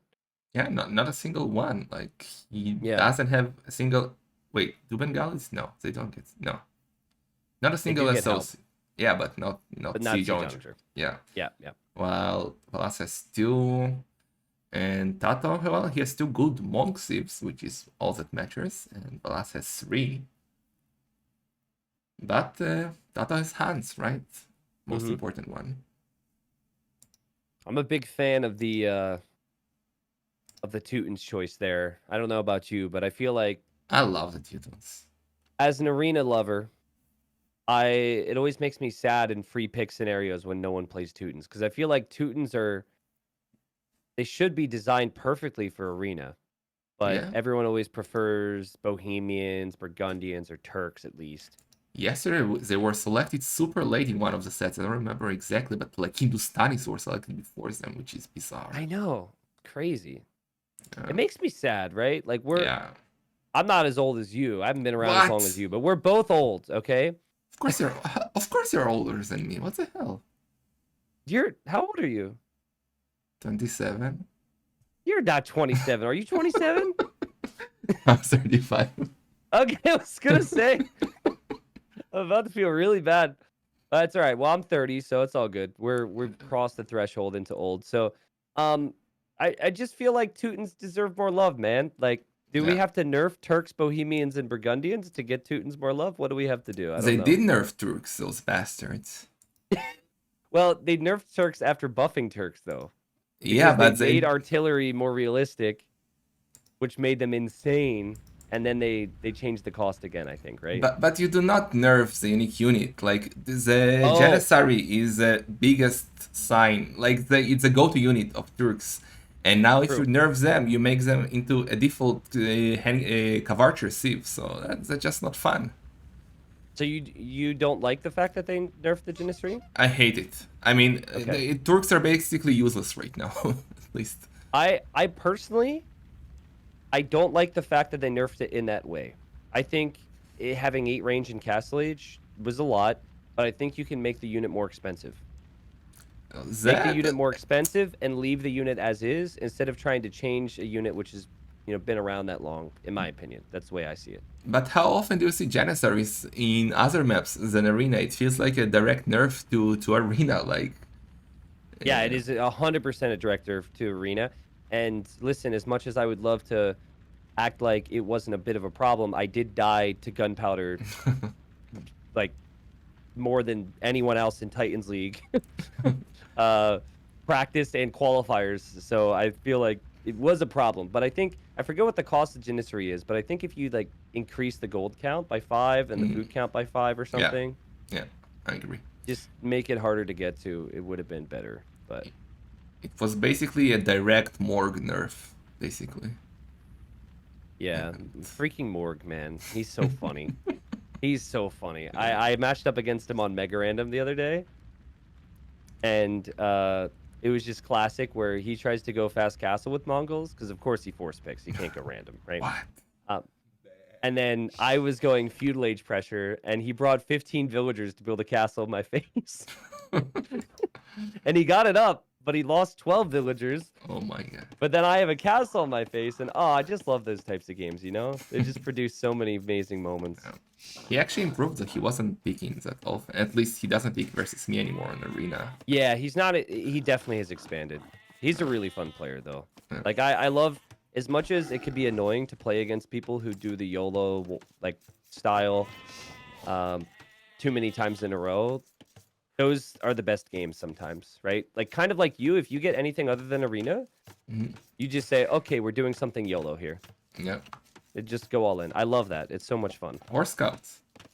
In 2 nights. Or just scouts and towers with 6 farms. Oh yeah, I remember that game against you on Mega Random, I guess. Yeah. Oh my. Okay, I've been meaning to ask you this. Did you guys change relic generation at all on these scripts? Because I'm looking at these relics right now, and this is amazing for Tato. That's sick. No, it's basically the maps they used in what was it called? Brain fart. The Order of the Sheep one, Grand Melee tournament. Okay. So it's basically that map with more HP on the walls. That's it. So Okay, so they didn't have the relics balanced. Yeah. And then the Clown Council didn't pick up on the relics, or you guys are okay with this? Yeah, I mean, we did some tests, and it wasn't like it's rare to get this crazy. layout. Yeah, so we just rolled with it. Okay. Yeah, So- I mean, I actually like variants in the relics. This is probably the worst one that I've seen, though. Yeah, it's definitely a bad one. Like huge advantage for Tato. But Valas is Aztec, so I mean he would be happy with only 2, right? But obviously, if he gets them all, it would be sick. And if there is anyone to blame with his relics, it's not us, it's Krazini. So yeah, it's. Oh yeah, that's a good Krazini. point. Yeah, way to go, Krazini. Thanks, Krazini. That's what I like about the clowns and the clown council that you have is you know who to put the responsibility on for things like this. We take the credit and we blame everything on others. Kappa. But I will say this: while the relic's really close to Tato, his golds would be really bad. And if the relics are that far away from Valles, Valles may choose to go aggressive for them. And if he gets Snowball and gets lots of Eagles and Pikes, he's probably going to push. And how are you going to defend that when you've got all your golds forward in Tato's position? That could be extremely awkward. Yeah, that's true. I would love to see Valas actually go less Eagles and more Monks. I mean, that would be ideal here, but he doesn't really strike me as an all-in player. So it's probably not gonna happen. Well, and you expect Tato to go light cap here, right? Yeah, so I think, for sure. I think even with Aztecs going double Monastery is probably not the smartest of plays. Like, I think we, as casters, would be questioning it pretty early on once we saw a couple monks go down. Yeah. Well, my last map is amazing. So, well, actually, I was gonna say he probably will not want to rush with this map, but look at his uptime: 22 villagers. I think he might even be right on the monasteries. If he's going up this fast, he might make the monasteries right between those two relics he's already scouted and right next to Tato's walls. That could be sick. I feel like with his uptime, he will have to sell stone, and that means that the monk rush is coming, and that will make me so happy. Yeah, look at that. Loom queued. Definitely going forward. Oh, nice. Yeah, Loom being queued up there. Good call out. All right, so obviously we're going to see a lot of monks. This is what I want to see, okay? This is how I want the flow of the game to go. I want to see monks, okay? I want to see Tato then go light cav. I want to see Valles then go spearman. I want to see Tato, or like spearman eagle. Tato then go golem. Then I want to see Valles with a forward castle go Jaguars, into Tato going hand cannons, into Valles going Atlatl skirms. No, you ruined it with the skirms. You ruined? Really? You no don't skirms. Like no skirms. No skirms. Skirms are boring. Skirms are banned. Well, funny. Actually, no. I want to see only monks. I want to see... The biggest question is... Okay, let's see if you know. Do Hindustanis get heresy? I am going to guess that they do get heresy. I honestly don't know. I'm checking. I have no clue. It's a 50-50 guess. They do not get heresy. Okay. They get everything but heresy and atonement, apparently. Okay, so with no heresy, then mass monks could be a problem. Yeah. And Tato loved heresy. He was addicted to heresy up against Viper. Yeah, he did it twice. Yep. It's both Spanish and Mongol, so yeah. Oh, I'm really sad he didn't make Petard in the previous game. There was such a nice little streak going for Tato. Yeah. Shame. So, stable market. The Ripardo's build. Wow. This is insanely fast here. Taking us back to the old days of Aztecs here with this build order, Valles. Let's go. Look at the barracks. Oh my. It's a bit weird because he did get Loom. I don't think you should fear being out in the middle with 2 to 3 villagers if you had Loom. Yeah, not this early. He actually did not sell stone, by the way, so his build is quite nice. No, not a single idle second with 22 villagers up, so that's impressive. I think if Tato sees this and recognizes that this is going to be all in, I think we might even see 2 stables. I think committing to TCs is oftentimes a mistake. Either that or Tato goes for... Well, he doesn't have a blacksmith. So, yeah, I'm thinking he would actually just add a second stable instead of going 1 stable with scouts with upgrades. I would even consider, like, because Tato saw that he knows what's coming, send all his villagers on the wood, like, on the right side forward, and do a tower in between the monasteries. Ah, just rush it, yeah. But he needs Loom to do that. Yeah, and it's probably too late now, right? This is such a fast uptime. It is a 9 villager start in this tourney, so anyone watching, don't get too confused. But still, this is very hard to execute and still keep your villagers producing at home, right? That's a big thing. Back in the old days, we wouldn't see a whole lot of villager production at home, but the level's so high now, you have to also have economy. Yeah. And let's see what Tato will do. That's the biggest question here. I would say if he stays on 1 stable, he will be in trouble. But maybe like 2 TC, 1 TC on stone and try to rush a castle? I don't even know. Aztec monks get +5 HP for every monk tech that's researched, and now Sanctity is being researched, which adds monk HP in the first place. So instead of 45 HP, it'll be 50 HP for the Aztecs in a second. It's a good old Sanctity without a nerf. Yeah, how do you feel about the Sanctity nerf? I hate it so much. How dare they? How dare they? I honestly, I think people are freaking, like, certain people are freaking out about it too much. I think, what is it, going up to 170 gold? 175, I think. And it's from what, like 110? 170 from 120, maybe like 50 more gold, Yeah. I think. It just delays the monk all-ins a little bit more. I still think it's not going to have that big of an effect. I think the jury's still out on it. I'll be curious to see what it affects, but I actually kind of like it. But I'm also not a monk player, so I guess that kind of explains it. How dare you? Second stable for Tato and Light Cub. But I honestly think if you want to nerf something, nerf, I don't know, nerf crossbow, nerf Light Cub. Oh my god! Nerf. Oh my god! Okay. Make ballistics accurate. Like back in my days, you could not dodge ballistics. What the hell, man? Nerf that. It says 100%. I like how you said nerf. You literally just proposed nerfing crossbows, but buffing crossbows in the same sentence. No. I mean buff ballistics. Make it actually accurate. So why would you also want to nerf crossbows at the same time? It makes no sense.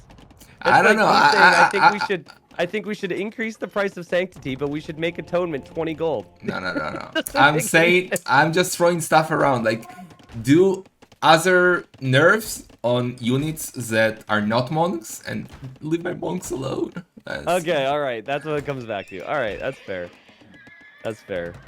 Ooh, I love the pikeman pikeman upgrades coming in for Valles, and he should know, right? Like, he knows initially it was a stable opening, but he's done this enough times, and maybe been on the reverse side of this enough times that he should expect double stable, right? Yeah. We're just caster plebs talking about it, and we expected it, so he's gonna know, which is why I love the pikeman choice. Yeah. And I love the outpost here, so we can verify and control everything, just so he doesn't get surprised by any of this. For instance, Zeta Changer loves cheaper pikemen. That's a great idea. Yeah. But yep. I think it's perfect right now. Yeah, I agree. All right. Still no second TC, and I doubt we'll ever see it from Valas. Yeah, he seems a little hesitant to move out. He also only has one relic, but he's got the second one on the way in right now. And Okay, he sees big Tato. fight. Big fight. Oh, or not. Man. He wants to do a sandwich. Yeah, I think he should do it. I think he absolutely should. Does he have the numbers? Oh, man. He's... I'm not sure about this fight. Kill the monks, forget about the pikemen. Kill the monks. You kill the monks, you're okay. Just kill the monks. Well? Some of the light cab aren't engaging. That's good for Tato, I think. Back away now? Oh, but that Mangonel 1 HP should have finished it off, I think. Oh, well. Well, I guess the pikes in the siege is also a problem in and of itself. It's not just the monks. Maybe that wasn't good. Oh, this is so tricky. Tato getting sensitivities, and he's heavy on stone, so he's thinking about the castle already. Yeah. But it's so hard to play 1TC against the Aztecs. Yep. Here he goes, sacrificing a lot of bodies here to kill that Oh, Mangonel. but saves the monks! One monk Loses goes. the monk. Oh, but now should get a second Mangonel, or the monk, or both. Yeah, just probably the monk. Yeah. Remember Tato? He's got a bit of a Vil lead. But this push just keeps coming from the Aztecs, man. Ooh, the Mangonel is exposed. But, oh, he's getting the villager, interesting. And the monk.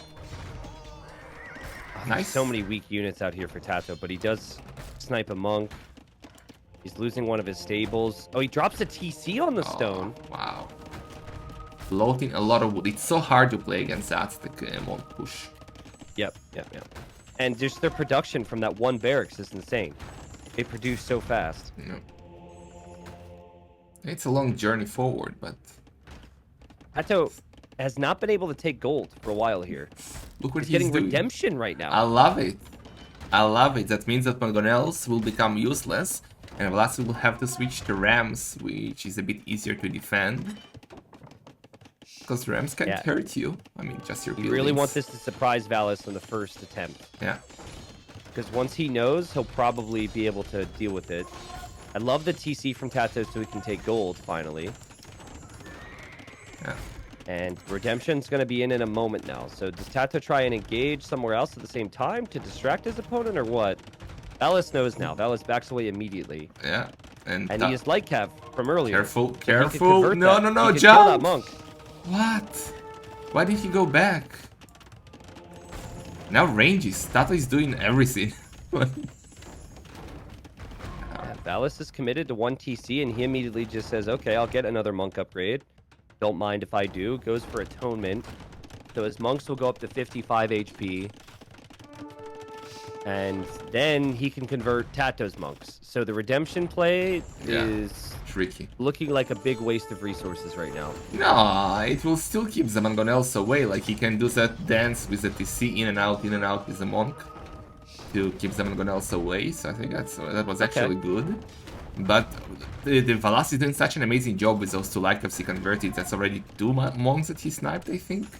Yep. That's super important. 2 monks. The Tato's had kind of some balance problems here because of all this pressure, and he also has to micro the light cap because if he looks away for a second, there's enough pikes out there to kill him. Here we go. Valles, light cap will be on the prowl. Valles' own monks going for that monk, and there's the dance you mentioned. Yeah. Into the TC. And Tato is 220 stone away from getting a castle, which is not that much. So if he gets it up, drop it? Yeah, the question is where. I was like, you kind of need it in front of this TC. Ooh, that's important. Look what he did now. He killed both of the forward villagers already. So Valas cannot repair Mangonels anymore or do production buildings if he wants to. He needs to send reinforcement. That's great. Oh gosh. Yeah, but this is so much, man. And Valles is on the prowl. Mangonel gets converted. It was instant. Oh, that was a great round attack. Insta. I'm sorry, that's what we yell when we get conversions. No, I know. It's all good. It's all good. This is really tough right now. Mangonel survive. Castle's gotta go up here soon, Tato. One Mangonel. Wait, Mango. Bye-bye. Oh no. Oh, disaster for Valles. He needs the villagers forward to repair. He doesn't have any. Why is he not converting? He has the monk juice. Oh no. Oh, he's got the monk juice, but he doesn't have siege. Tato, build your castle. Actually, now it's a perfect timing. Like in front of the main TC, on the main goal. Do it. Like, what does he have? A 5. Okay, now he has a Mangonel, but. Oh, now his opponent has light cav. Oh god. No. Oh god. Build the castle. Build the Oh god. There's 2 light cav now from the enemy. And there's a Mangonel. Build the castle. He didn't place the castle. And now there's another siege weapon here. Yeah. Oh man, Tato's got a nice Vil lead, but his idle time's been crazy. Well, Valas has more idle time. Build it, build it, wow. build it, Tato. Insta. Build it. Okay. Build it. What is he waiting for? Am I missing something? No, maybe he forgot the Cav Archers. Look at his castle. Where? I don't even see. Oh my god. I love it. You know what? I love it. I love that castle. Because at home, he's holding, right? Like, Valas cannot really push. And now, what's the weakness of the Monk Rush guy? It's always at home. It's always his base. Because there is nothing there. That's so epic.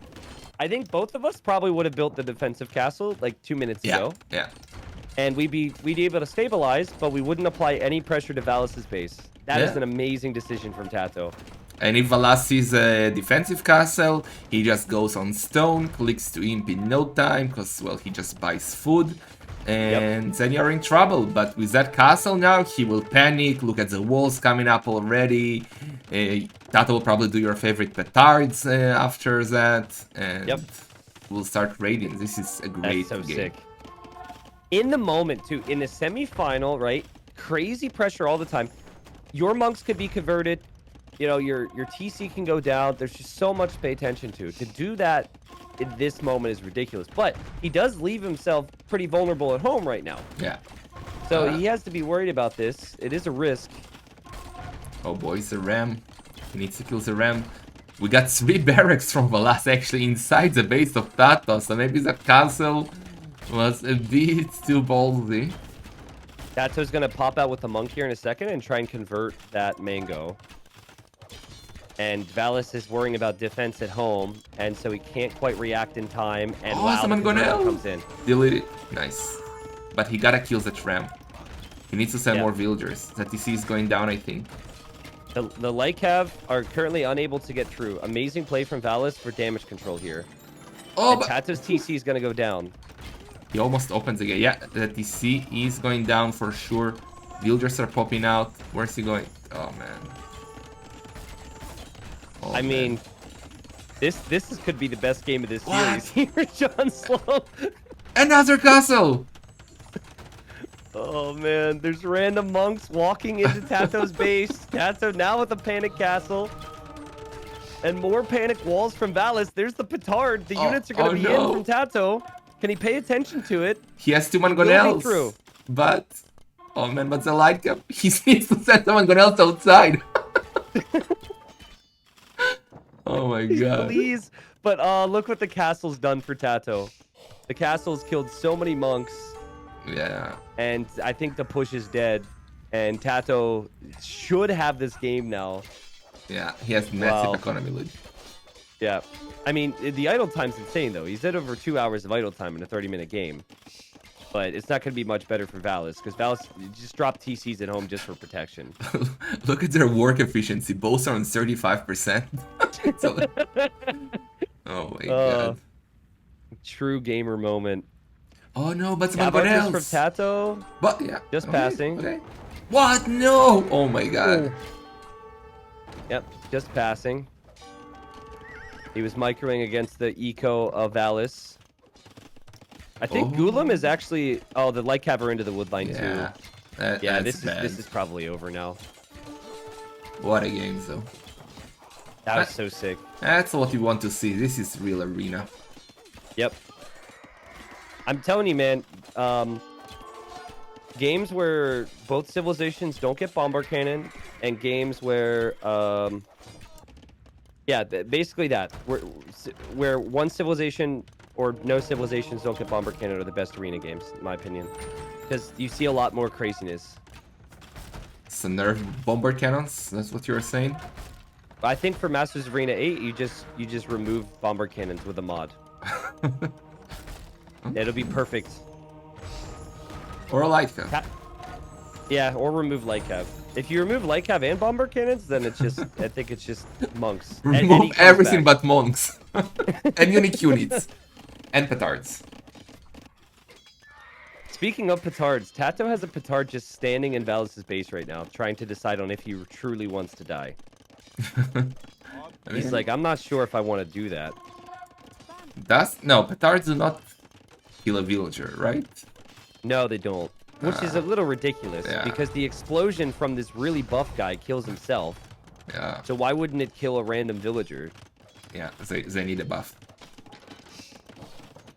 Well, Tato lost 2 TCs in his base, and it's no gold available from his own base.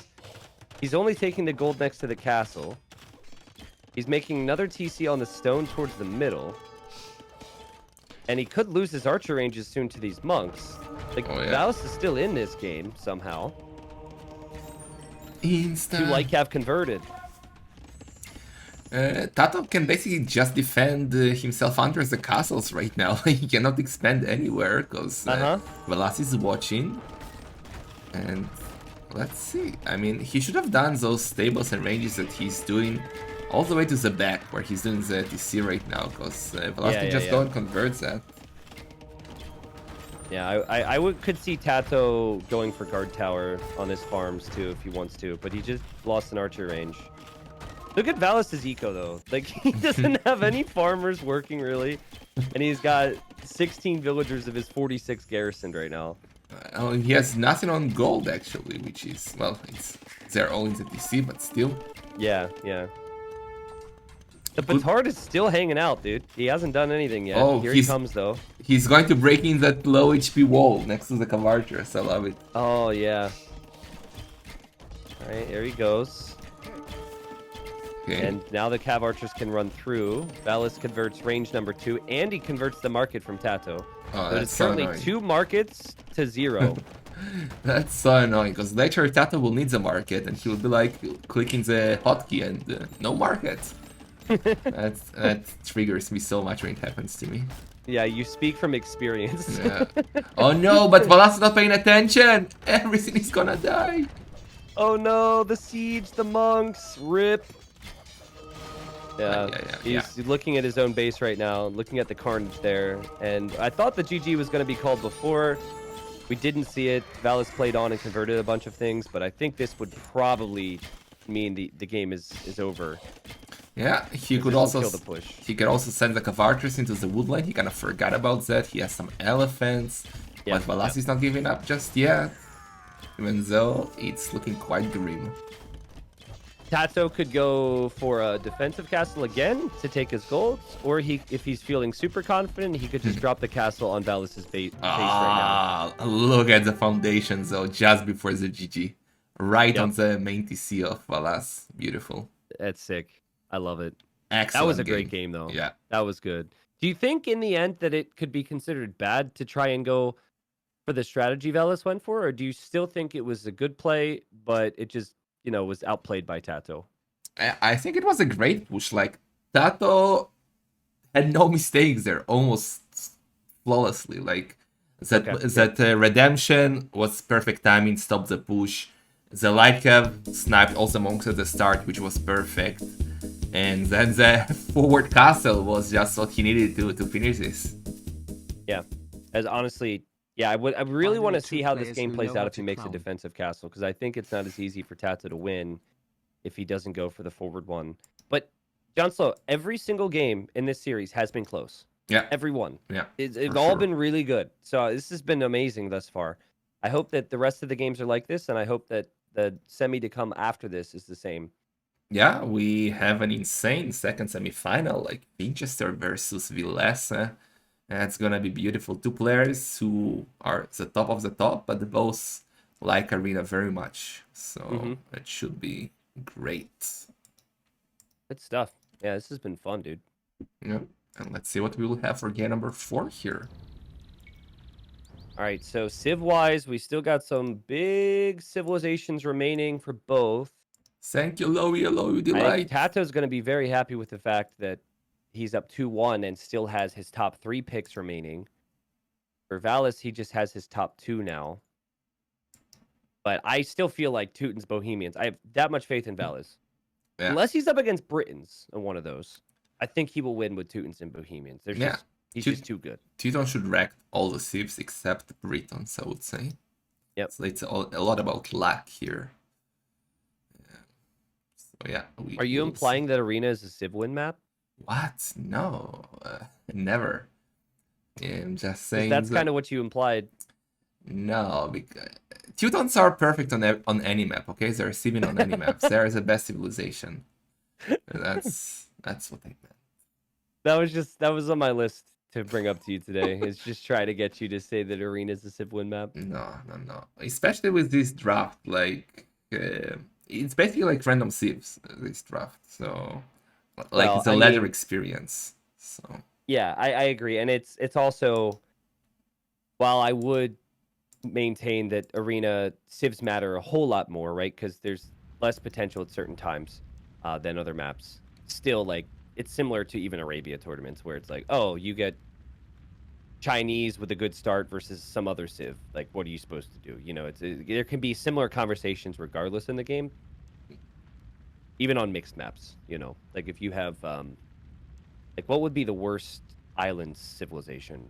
Yeah, I don't know. Goths versus Italians. It's like, well, okay, well, Italians are going to dominate there, so. Yeah.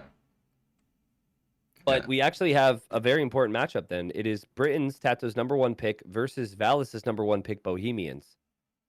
And, man, this should be insane. And I think you could even stretch it as far as to say that it will be extremely difficult for Valles to win this best of 7 if he does not win here. And if he wins this, I would even favor him to win the series, civ-wise. Bengalis Portuguese are still strong, and this matchup, do you see the civs here? Like, Britons Bohemians. Britain's Bohemians, yeah. I don't know. But like It's if you lose this though, if you go down 3-1 and you have to yeah, win 3 straight against Tato, yeah. It's this gonna is be really tough. tough. Yeah. Well, they're in the game, so let's see. Alrighty. Yep, game 3. So number 1 pick versus number 1 pick. Can Valles tie it up, turn this into a 2-2 situation where it's all evened up, or can Tato's Britons, which he used against Viper splendidly in the quarterfinal, That was somehow counter the amazing cannons that the Bohemians have? that was some insane defense by Tato in that game. That was Yep. beautiful. But kind of unfortunate for Valas, right? It's another amazing Monk Civ, and one does not simply Monk rush Britons. Yep. So that's a bit unfortunate. The So maps are very lopsided as well, where the golds are way more forward for Valles. Now, this isn't a map where you should see tower rushing. I know Tato did in the first game, but like, you know, a true tower rush shouldn't be possible here, so he should be able to take his golds pretty easily. He does have the back stone, which Tato does not, which could be a factor. But Tato's map is pretty insane to boom. Britons have the cheap TCs, and that's kind of the concern here when you're up against Britons. They've got cheaper town centers than you, and then they have such easy transitions towards army and have long range archers. So those archers could end up sniping your bomber cannons. yeah, that's a problem with Bohemians. Like you can in this matchup, like you do have the sick Hoofnitze, but Britons just snipe them. So Yep. I don't know what But I Bohemians think should do Hoof here. needs to maybe someone could tell us the stats. I know Hoof needs to does more damage, but I think it's more HP and maybe more Pierce armor. I'm trying to remember because every time I've tried to kill Hoofnitze with archers, it takes a lot longer. It feels like they're taking less damage. So if you can actually get to Hoofnitze, if you're not losing all your bomber cannons before that upgrade, I think you can land some pretty massive shots. It should be different than what Tato was able to do against Viper, because Viper just had bomber cannons. I'm not the one to to, Well, to I say fix that you. because one of Yeah, your viewers or one of my viewers is going to give us the data on yeah, this at some I'm point. sure So we will find someone. They are a bit faster though, right? With unique tech, so it's easier true. to run away with them. So that's something, but I'm not sure about the Pierce armor. Okay, so it's plus 10 HP and plus 1 Pierce armor. So that helps. Yeah, that's something. It was at least noticeable enough for me when I tried, but maybe my micro just sucks. Nah, So he what do got you do this. here against Britons then? Like, do you apply pressure so you can then fall back and have time to get chemistry and bomber cannons? Like, how would you try and play this matchup as the Bohemians?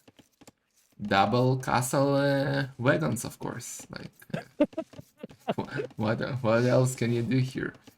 Yeah. But I guess, like, I might actually go monks here. You know what? Like, try to go monks, try to go for a forward castle, try to go to imp, and try to win early before Britons can get to their long range units. Okay. But you feel as though Britons do kind of counter Bohemians in a sense here? I think so, yes. I think so. Especially in the longer game. Because what can Bohemians do, honestly? Except Hofnitze. Okay, question. So I know this draft system's different, but if you had to rank Britons on Arena, all civs being available, what number would you give Britons? Personally, What do I you think? hate them, but... Hate playing them, hate playing against them, or yeah, I don't like this. It should be removed from the game. Okay. But... I mean, I would pick Turks, Burgundians, in general Bohemians too, over them.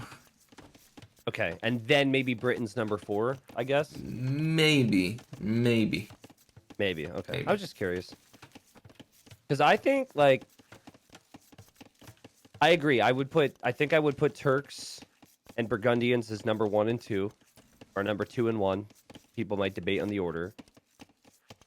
In general, Bohemians have really good matchups, but I think Britons is maybe something I would pick before Bohemians. It's just they have such a good opening, and you can't really beat them in eco unless you're Burgundians. Mhm. So Yeah, it's a good civ. It's a good civ, but it's lacking fun. I mean, it's archers are not fun. there's no fun. Yeah, Okay, no, because no, there's no monks no or monks. The unique unit is not. It's basically an archer. Like you cannot really do funny stuff with them. It's a meta civ. yeah, it's boring. You just make normal. It's like you're Yeah, playing Arabia. You just yeah, make archers man. and Archers and skirmishers. Ugh. Like what the hell, man. okay. This is why I asked the questions. I really want people to know your thoughts. So. Yeah, yeah. I'm here to share my wisdom. Oh man. Hey, did you see the Titans League Season 3 silver bracket yet? I did. I'm playing Zaratek the clown, and Oh, is he a clown? yeah, yeah, or at least Ooh. another member of my Discord. So Okay, that should be fun. yeah, yeah. He was always posting his set of the day for Masters of Arena, and people were waiting for it, like they wait Oh, for the nice. newspaper. Okay, so you know him really well then. Yeah, and Yeah, I was happy to see you on the sign-up sheet. It should be good. I Yeah. think you would have probably won your second round, I think, in the previous season if you wouldn't have built your castle as forward as you did. Was in it against fortified Levy? I don't clearing. remember already. Yeah, it was against Levy on fortified clearing. I think it was Yeah. game 3. And the idea was there, right? But it Yeah. was just a little too ambitious. This time I'll make it as a little league, no problem. Arena is there, right? I'm sorry that I didn't read all the handbook yet, but Arena It's is just there. the same map pool from season 2. So yes, so arena and fortified clearing. Sick. And Fortress, I think. And fortress. Nice, Correct. nice. That's why I love TTL. Honestly, after my events, of course, TTL is my most favorite tournament. So Because of the map heck it pool? up. Because Yeah. of the map pool The from map season pool 2? and the format. Like I think it's perfect Okay. for everybody. It's not a clown tournament. It's not an open map tournament. The system is amazing with the league. Like I absolutely love it. Okay, gotcha. Well, thank you for that. The map pool probably won't have quite as many closed maps this time around for season 3 What? gold and platinum. It'll still have actually listen I to this take it statement. back. Okay, I want you to give me your thoughts after each map that I say won't be included in Titans League Season 3. Ready? Okay. First off, Tato's going double monasteries with Britons. What? What? Ara- Okay. What? what? But let me just complete my thoughts. Okay. Arabia will not be in Titans League Season 3. Really? And Arena will not be in Titans League. Nah.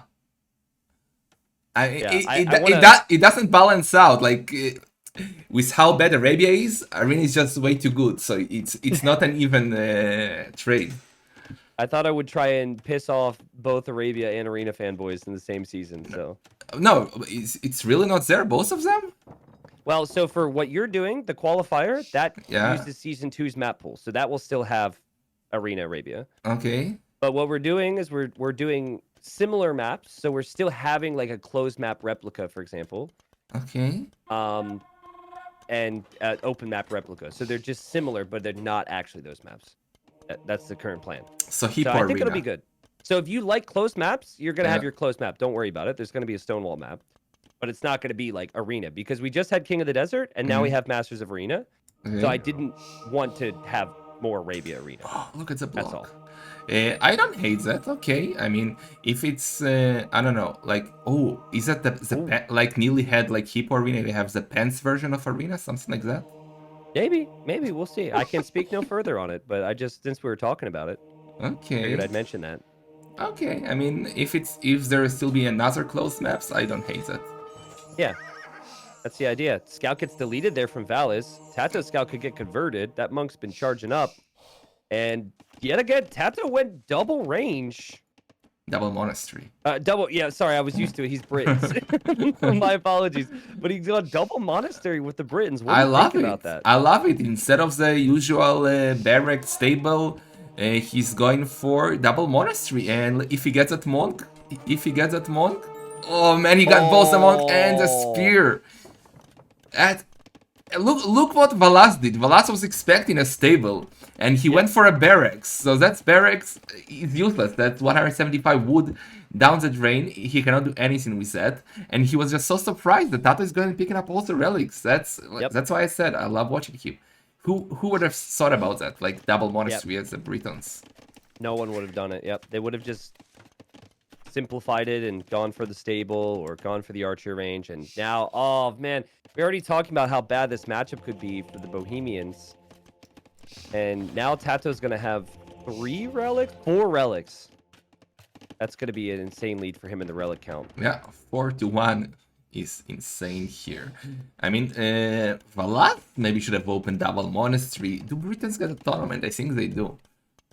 They do, but the problem is you don't want to go double monastery because of the threat of light calf, because Tato loves that.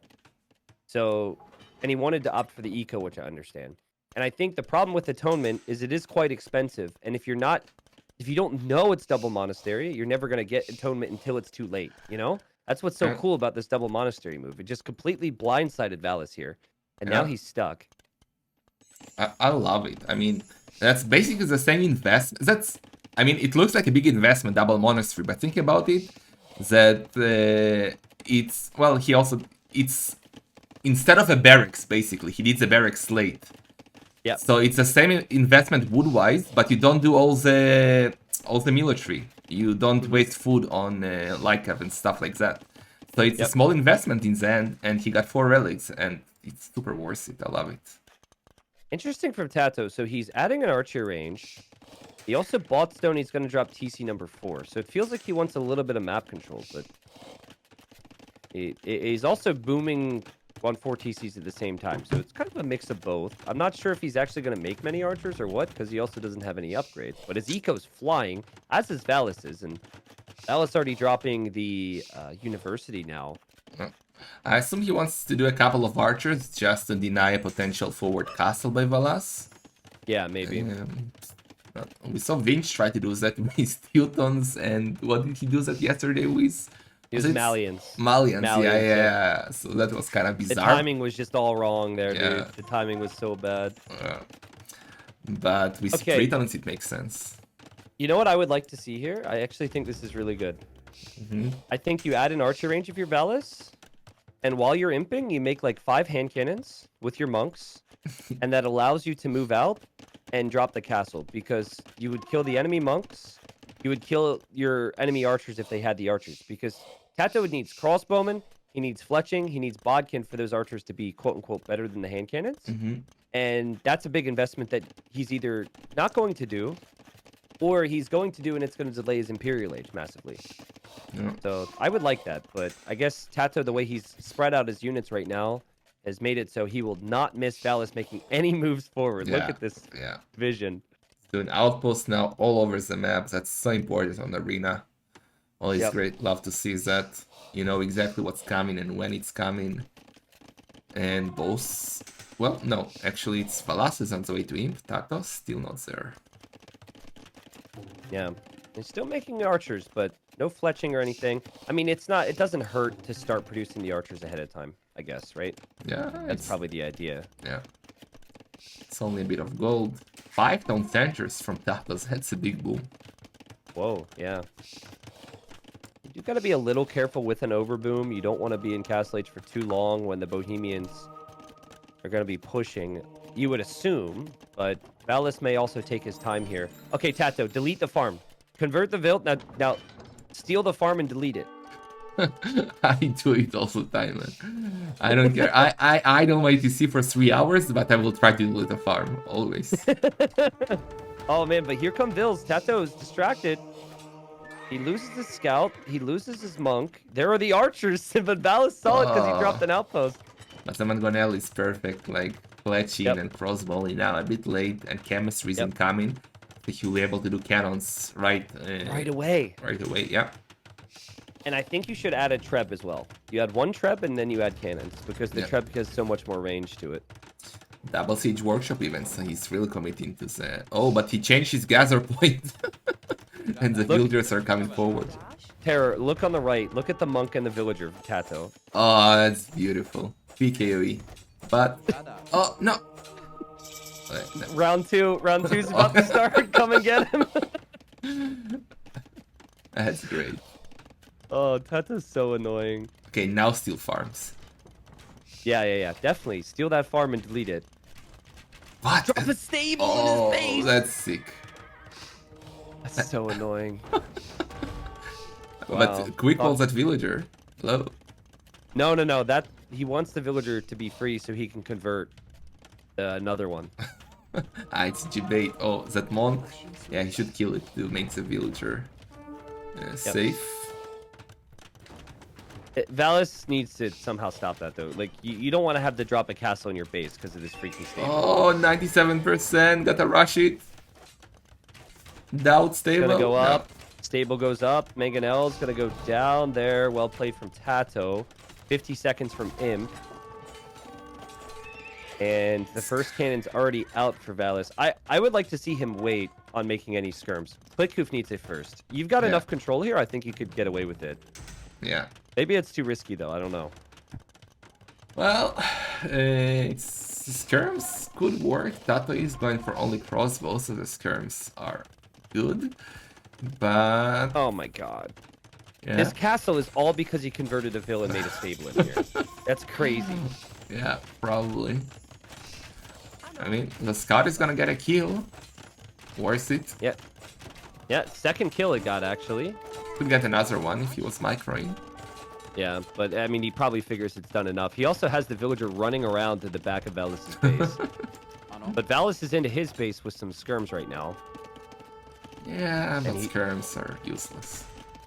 Yeah, skirms. This is what I said. Like, I feel like the ARBs will kill the skirms from range. Skirms take time to upgrade, but Hoofnitz takes like 2 minutes. Yeah, skirms, 0 armor. Yeah. Tato still was quick walling his villager in the back of Valles' base. But he's got a knight there now. So he's still annoying. And it's hard to make the right decisions when you've got all this random crap happening in your base right now. Your Valles. So we have Yeoman now completed for Tato. So his Arbalest are going to have ridiculous range. They're up to 11 range. The cannons will have 12 range. And we saw Tato against Viper. He did not hesitate to pick off those cannons. Yeah. But good map control from Valles in the middle. There's stones and golds there, so that's not going to hurt him. That's for sure. And the castle on the right is quite interesting for Tato. Yeah, true. Gonna put pressure. I assume he will mess up a few traps and try to take that castle of Valas down. And so far, Tato is defending quite well. Yep. Skirms have too little range. And you got to invest into all the armor upgrades too. No Hoofnitz on the way, but we do have 6 cannons for Valles. Oh boy. And if he knows about that castle on the right side, he will be able to take that down immediately. But he doesn't. He knows about the outpost. Maybe he's going to kill some monk and he will spot it. Oh, There man. were 2 Arbalest over there before, so he might want to look for that as well. And yeah, he will spot that. So Tato might regret that castle. Yeah. But... well... let's see. Okay, he's going straight there with the cannons. And no Hoofnitz yet. And Tato will lose that stable that he made inside of Valles' base. Tato's skirms show up. Or, sorry, his arbs show up and see the skirms. Yet again, I'm going to voice my displeasure with the fact that we've seen skirms. I would have preferred to see the cannons be buffed stronger with the Hoofnitz upgrade. Tato kills 2 of them already. But there's still more cannons, and the skirms do bonus damage against the arbs, and you have to respect them. Yeah, now Either full way. armor. Yep. Now you can dive. Okay. Good. Now the skirms are looking better. Attack rounds. Ooh. Big shot from Valles. Yeah. Ooh. Okay. Let's go, baby. Careful with the cannons. Bam. That didn't even look like it hit. Yeah. Let's see, he has Werewolf, right? No, he does not have Werewolf yet. Also interesting. I don't know if Werewolf is necessarily worth it.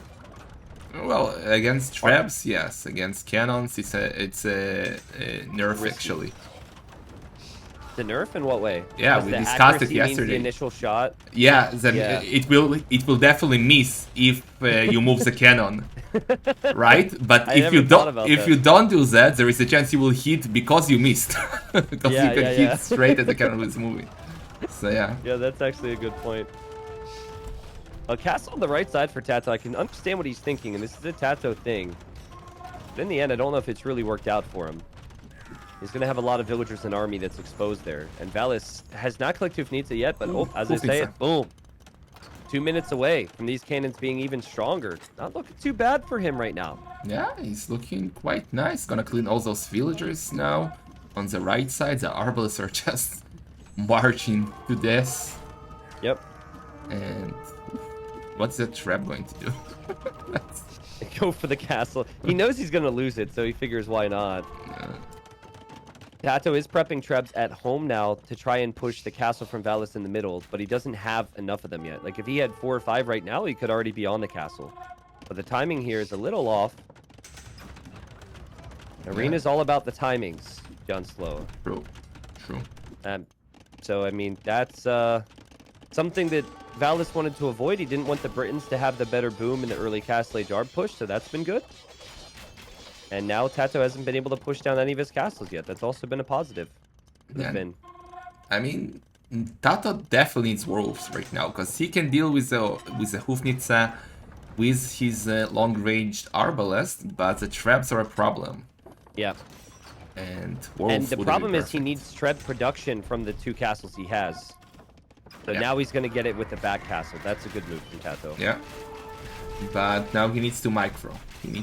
That's a lot of light cap. Where is the military? There's not a lot of helps. Yeah, where's the military of Valas? He's dropping back. Yep. Trebs will be exposed. Warwolf comes in.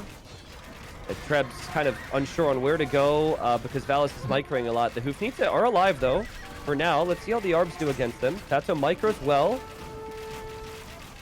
Yeah, you're right. They take... It looks like they're not dying to the Arbalest. Yeah, it's definitely way harder to kill them. And Tato's castle, he had to buy stone to repair there. Valles is still fine here, man. Yeah? Hufnitsa are insane. And now the skirmishers are forward. The Hufnitsa can go for the trebs. Oh, but he needs to micro. Oh my god. Warwolf.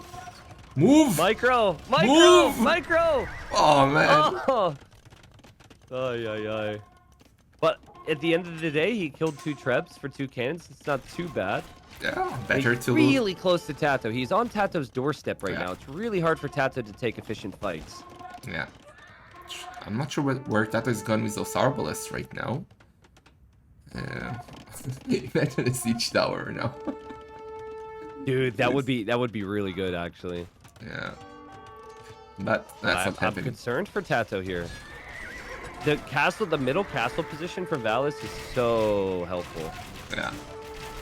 Big shot. Tato dodges underneath it, goes for the Hufnitsa, and doesn't get it. Oh, he just Treb, though. He just got the Wagenburg tactics, I think. If that was that. So now his cannons are a bit faster. And well, he gotta snipe those traps or else his trap is wrecked. Tato's army count is insane right now. He's at 70 army. He's at 200 pop. Remember, he has 4 relics, so the long-term golden comes better for him. Though it has been way more awkward for him to take neutral gold. So I think the golden comes probably pretty much even right now. And maybe Valles is even ahead there. And Tato loses a trep, but he takes out a cannon. And now he goes for the next cannon with some good splits. And is he missing ballistics? What's happening? No. That's he why gets another one. That's why I said they should fit Pig's ballistics. Gets another one, though. Tato's using his range so efficiently here. Wow. The problem really for Valles is that he can't just focus on the castle. Tato's got army to the north of his Valles' castle, too. So you've got ranged units kind of spread out everywhere, and the cannons are normally good when things are clumped up in one spot. Yeah. And that's simply not the case anymore. Tato's so active with the traps, like trying to shoot and backing them going back. Did I jinx him right now? No. Yeah. I mean, he's definitely going to take out the trebuchet from Valles there. Like, that trebuchet is going to be a goner. But... And more cannons are disappearing now, and we're really starting to see the power of the Briton Arbs now against these bombard cannons.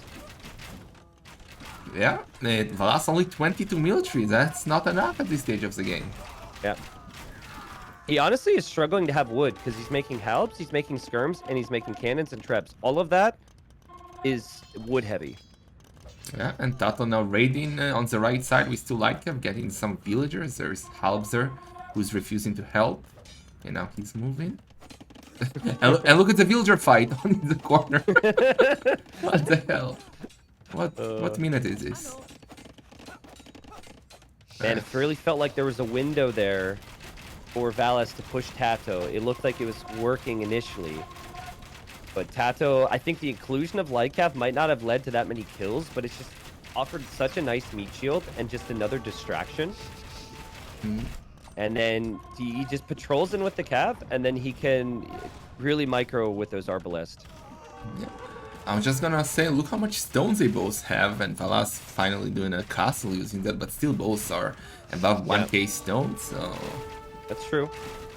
But using that, both have a lot of gold still, so... It is far from over.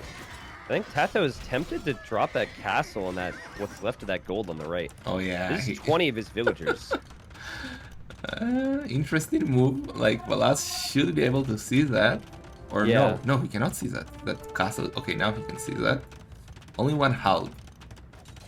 Valas needs, if he has 6 to 8 cannons, he can make a push and can end the game way faster than anyone will believe here. He's gonna have 6 cannons here soon. Yeah, Tato's just gonna take the gold on the right. Take whatever he can from it. What about the castle? No castle. Yeah, I think save the stone. Look at them sharing.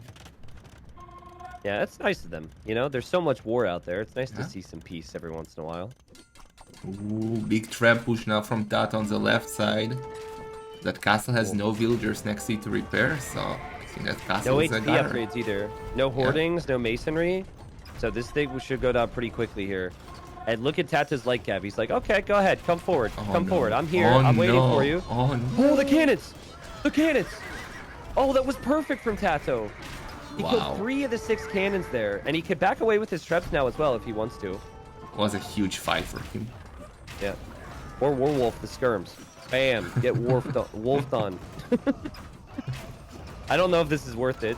He's losing a lot of arbs anyways, but it's pretty cool.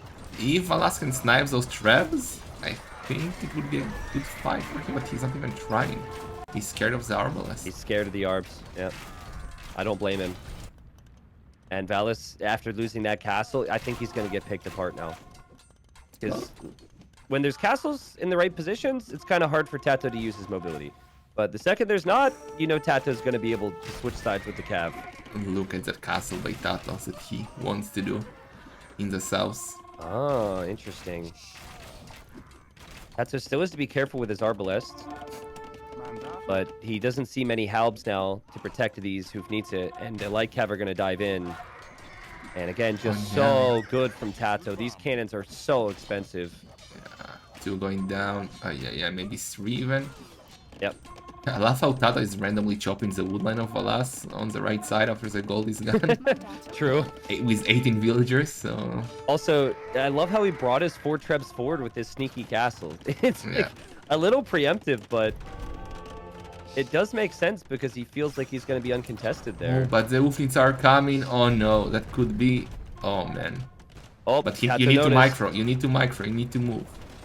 Okay, he moved. He will get to. And he'll kill both trebs. Yeah. Maybe that wasn't the wisest play from Tato then.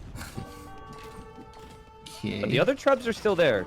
The other trebs will still be able to fire, and if there's a hole into Valles' base sometime soon, the Light Cav can stream right in, which Valles doesn't want to have to deal with. Yeah. Villagers are still dying on the right, some lack of push. Valas jumping into the castle. Ufnitsa are there, but well, could still go either way. Just Tato has so much more military at the moment. Yeah. And the Arbs have so much more utility because they can take out cannons and they can take out halbs. And against skirms, they're doing damage to skirms before the skirms can get in close enough. Yep. And it's positional too, right? Like Tato might not have any defensive castles right now, but Valles can't push because Tato has this position, and Tato can raid with Light Cav. And he's running now. He's just attacking the mining camp. But if he clicks those light cap towards the treb, he'll take that, and then he could be right back into Valles' farming eco before he knows it. Yeah. But Valas' helms are over. Gonna lose the trap really to 3 light cap. Come on. Yep, other light cav trying to make their way through the houses there. And there's now 5 cannons, soon going to be 7 for Valles. I think this is his last wave. I know he has tons of gold, but it feels like he needs to take to change something soon, right? Yeah, look at the trap by Tato deep inside the base of Valas, who's trying to do stone walls. But that's a great move by Tato. Like, more and more raiding, like, it's gonna kill the economy, that's perfect. Yeah, and then anytime he sees the cannons, he uses Arbs to take them out. He's going to take 1. And then he pops out of the castle, and he's going to go take more. Probably needs to back away. Big werewolf shot, though, could come in. Treb tasked to the cannons. And actually damages some of them. But Valles holding on here. But kills the Treb. He's got to go for the Treb. Oh, God, Arbs are out now. Oh. And Arbs go down, but Two Hoof needs to go down, and Tato's back inside the castle. Light Cav are into Valles' eco. This is going to be so tough. He's got a panic TC. Tato's castle here is 36 kills, by the way. Finally, he loses that trap. Valas needs to re-wall. I mean, he will lose villagers, yeah, but if he walls now, he's not in a bad spot, even though he's now losing the castle in the middle. So Tato just overriding him again. Yeah. Oh, man, that was huge. Tato used that whole sequence to take out the middle castle, too. Yeah. Yeah, I think if they wasn't losing that middle castle, I would agree with you that he's still in a fine spot, but Tato's saved up perfectly for that moment. And now he's going to be on the right side as well. You've got 1 castle in defense against Tato. He's going to raid you to death.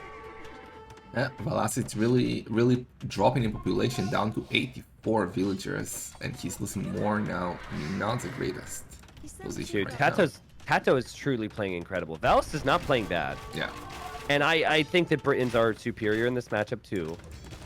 But he has really utilized all the bonuses here. The amount of raids that he's able to get in on Arena is just, it's insane. Usually players are safe behind those walls, but Tato finds a way in somehow, some way. Whether it's petards or converting a villager or trebbing openings into walls. Yeah. Tato is playing this perfectly so far, and he played it perfectly yesterday. Like, his whole tournament was amazing so far. Playing so strong. Maybe he found his home map for well, not for TTL, but Tato, I don't think there'll ever be a day where Tato picks Arena as his home map. What? Consistently. I mean, maybe he should, though. Maybe he should against other players, like more open map players. Yeah, for sure.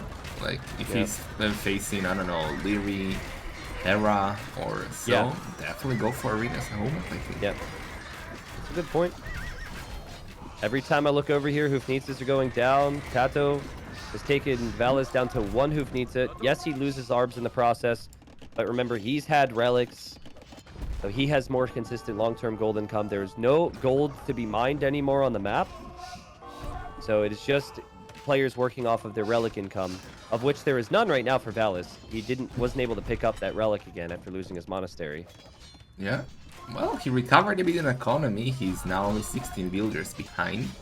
Yep. He still has solid numbers. I don't think he's gonna give up anytime soon. Not just wait till the werewolf shots on his skirms, though. Because his pop's gonna change pretty quickly here. Yeah.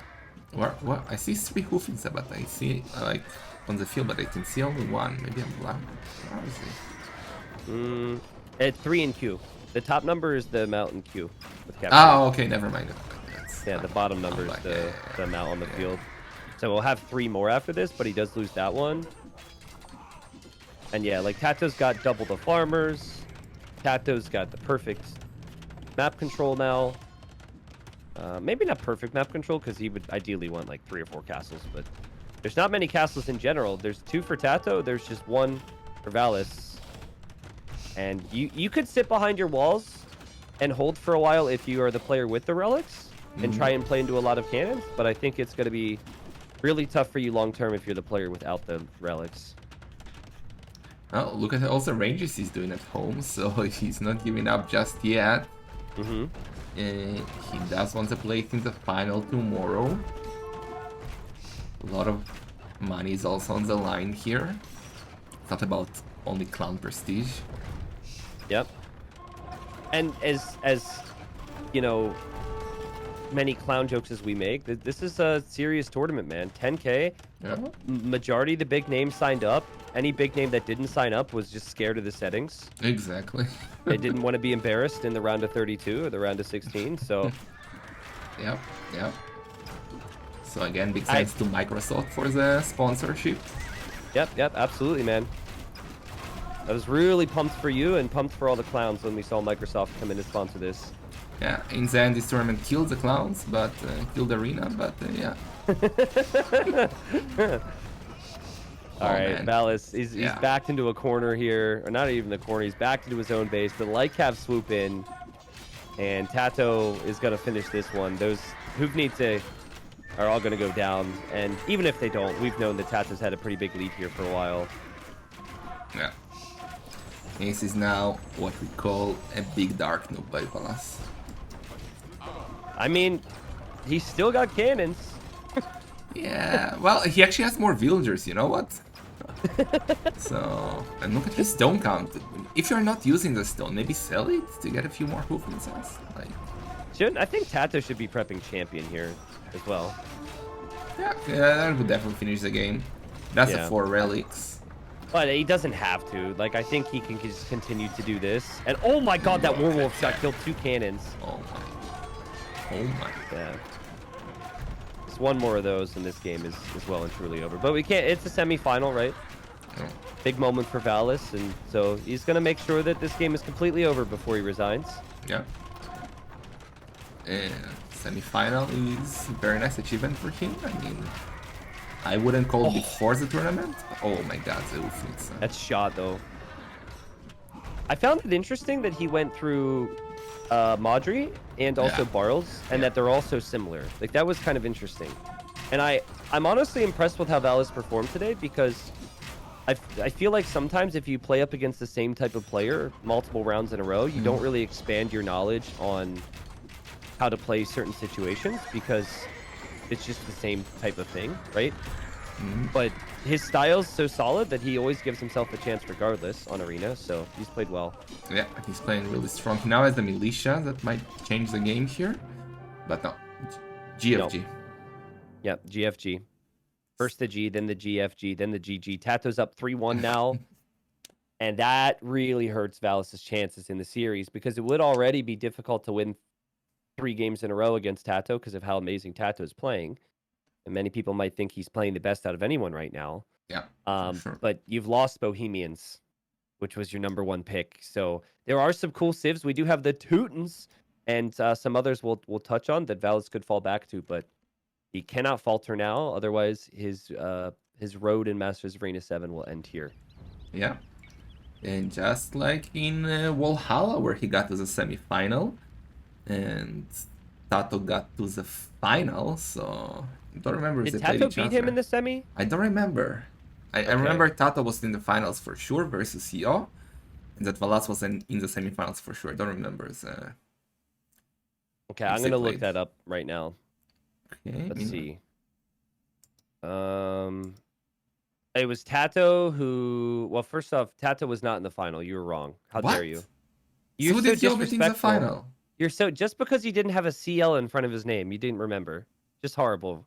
His name was Running. Oh, it was Running. Brain fart. You're right. You're right. Disrespect. Microsoft will no longer sponsor Masters Arena because you banned us. Oh man, my memory is so bad. Like, so which final? Oh, was it Yo Tato in the semi-final?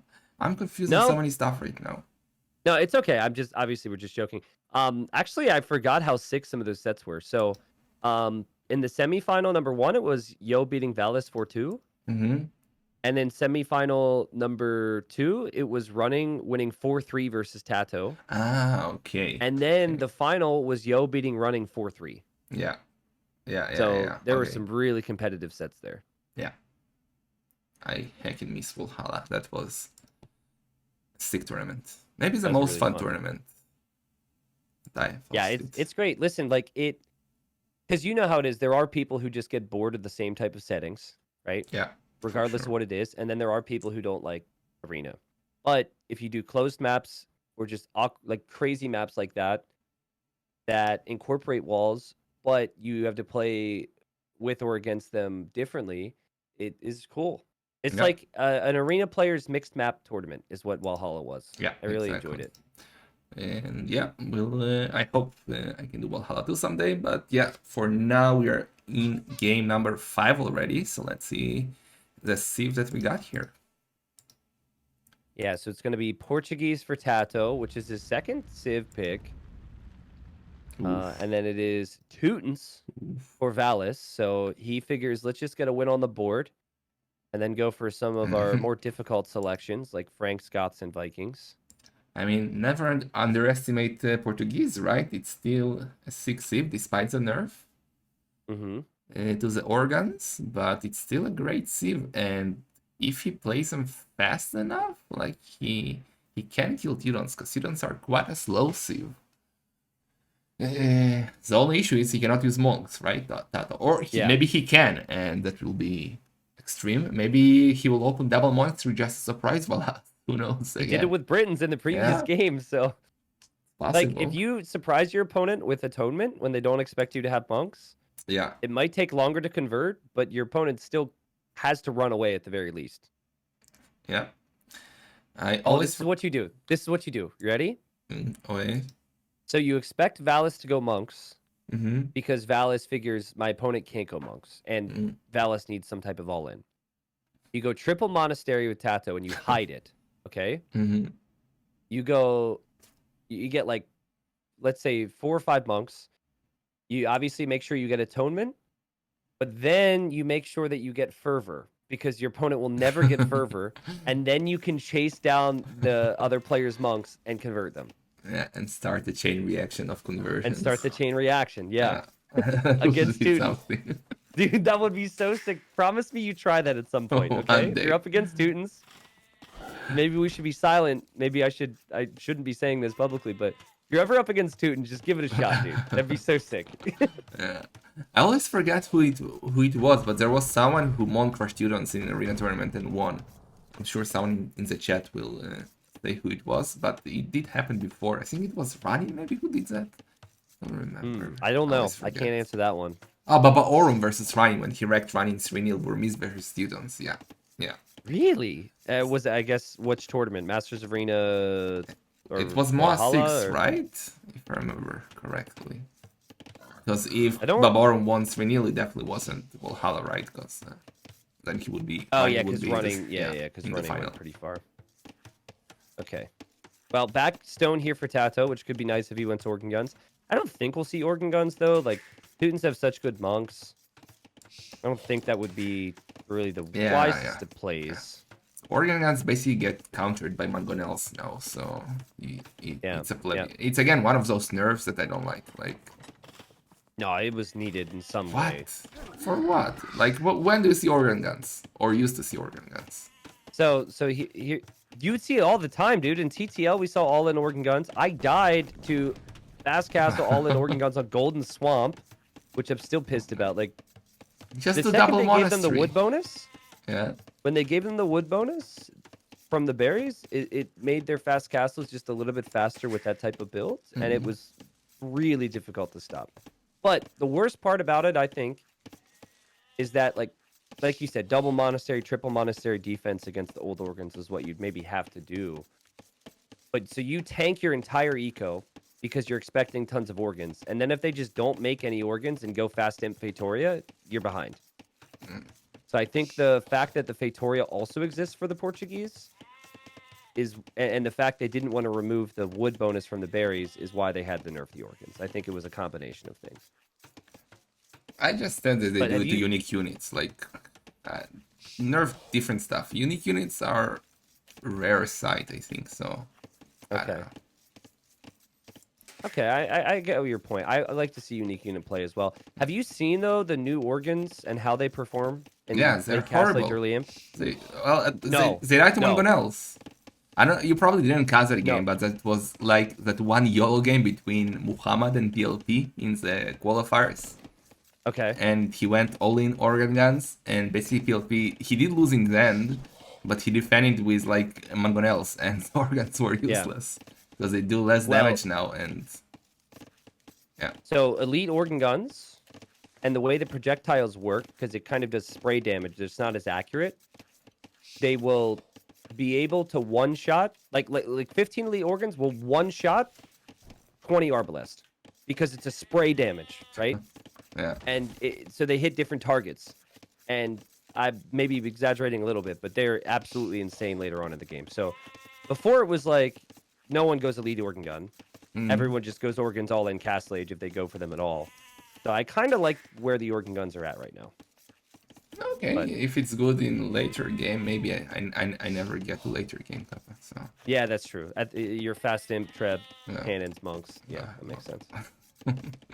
Okay, Valas going up 24 villagers and a barrack, so yeah, gonna be scouts probably. Yep. Do not get light cav with the Teutons, so that could be a concern. Look what Tato is doing. He's going to stone? What? What? He's actually going to try it for us. So we just talked about the organ guns being bad. Well, one of us is going to get proven wrong here. I mean, you do not do... Unless he wants to do like some silly fasting monks, I don't see organs working here. Not only because they're plebs, but because you don't get amazing monks, right? And Yeah. you don't go organs against monks. Well, it will likely be just a one monastery opening from Valles. Yeah. So that's, he would have to switch into the second monastery, which means he would have to know that this is a strategy that's happening in the first place. There's also a world where Tato wants a forward castle because that's what he did 2 games in a row against Viper. True. So if he goes, I don't think he will do that because he only has 2 on gold. Yeah, exactly. But if he queues up Loom, then we'll know he wants to go forward. Yeah, but probably not, right? Since he has, as he said, only 2 on gold, and you will not have enough gold to go to Castle Age if you do Loom, so... Yeah, he's doing 2 villagers, so... I don't know what's the play here. Like, is he expecting Valas to be aggressive and he's preparing defensive castle? I don't fully understand.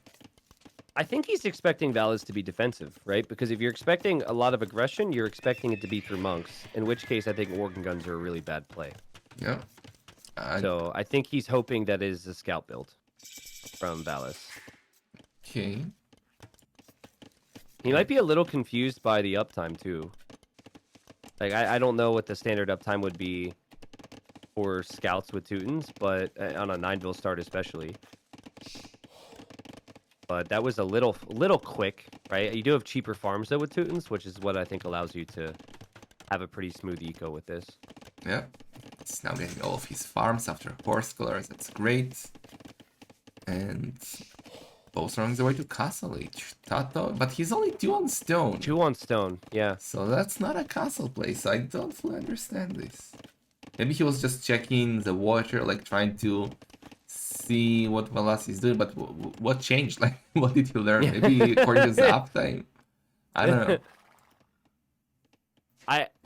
Honestly, my gut tells me that based on Valles' uptime, he thinks that Valles is going 2 monasteries in the middle. And so what he wants to do is he wants to boom into a defensive castle. Now he's adding a barracks? I'm so confused. Never mind. I don't know.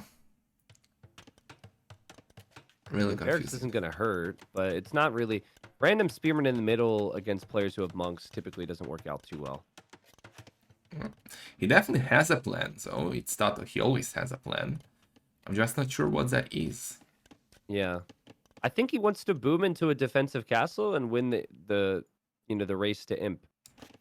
But I think the second he sees this second scout from Valles, he's going to be like, oh, that's not what I was expecting here. Okay. So we got 3 scouts for Valas. I mean, with students, the bad thing is you cannot do light up. The good thing is you don't need to do light up, right? To save the food. So yep. That's also... And you resist conversion as well. Yeah. That's nice. So, which is incredibly nice. It allows you a little bit more time to get the kills on monks, which is one of the reasons you research Light Cav anyway, so it doesn't take as much time. Monastery for Tato, still been mining stone, drops the second TC, so this is just going to be a boom. And he's going to try and get relics with the spearman, but Valles with his scout control, assuming he's on point, should be in the preferred position here, I think. Yeah, for sure. And Tato adding second TC. I honestly don't know what the stone is for. I really think he was expecting like double monastery, and his plan was to do a small boom and get a defensive castle as soon as possible. Yeah, that makes sense actually. So not even the organ guns, but especially with his gold position, he just felt like he's gonna push me, and I need defense for that. I think you're right.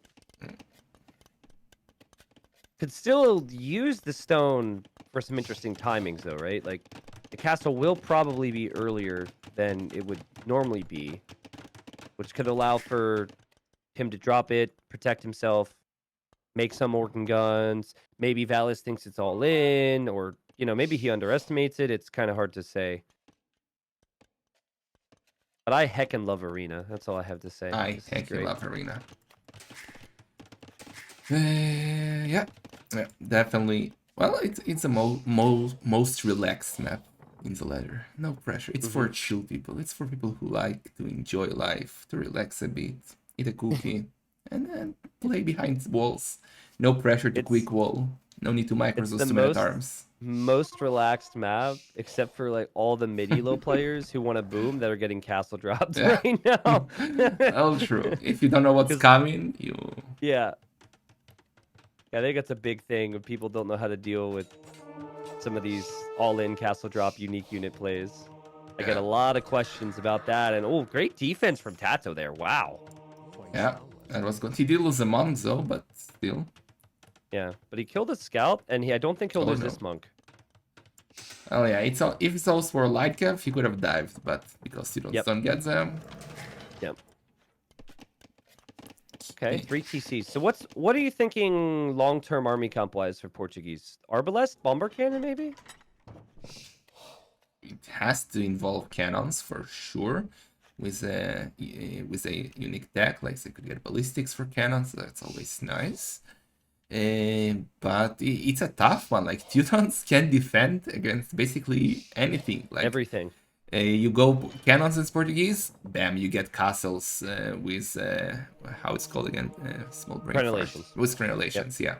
You try to go for Arbalest, you get siege onagers on you. You try to go anything, you can get paladins. Like you don't have an answer to everything, but it's just a question of time because they're quite slow. Yeah. Do Portuguese get siege engineers? Oh man, scout gets converted. I'm 99% certain they do, but okay, I wouldn't put my life. And a Crenellations castle is 12 range, right? It was 7 plus 5. No, 12. Yeah, because they don't get. I think it's 12. Yeah, they don't get bracer. Okay, bracer. Yeah. So you could get siege engineers to outrange the Teuton castles. But it is just have to be 13. Wait, Crenellations is 13? Yeah. Yeah, that's what the chat is saying, and I trust them. Most of them. Okay, a few of them. I wouldn't. It wouldn't surprise me, but I was just trying to think of like creative ways, you know, to still push.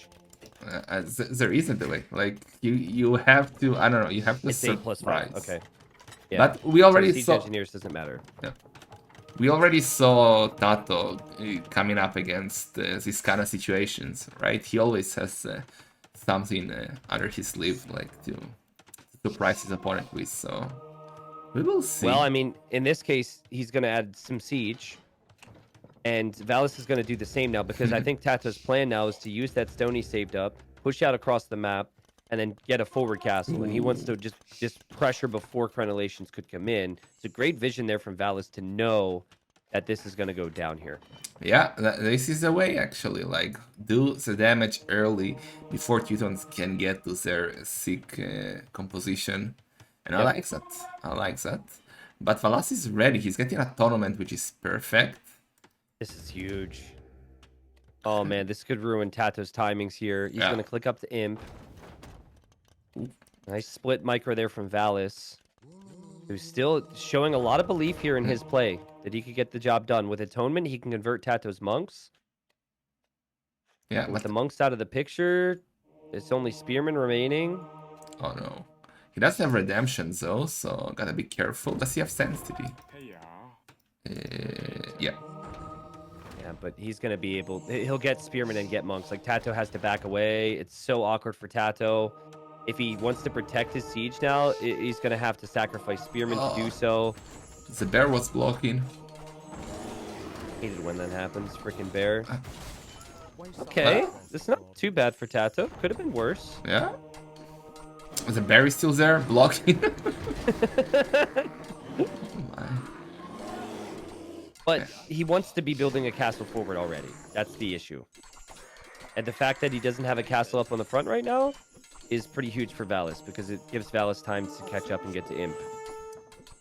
Yeah, the bear has a kill, by the way. Oh, nice. Woo woo woo, I guess. Raw. No, that's Rar, growl. Something like that. Okay, both are going to Imp. Tato, 2 minutes faster. Do we see a Fatoria? I think I would like to see one Fatoria. One.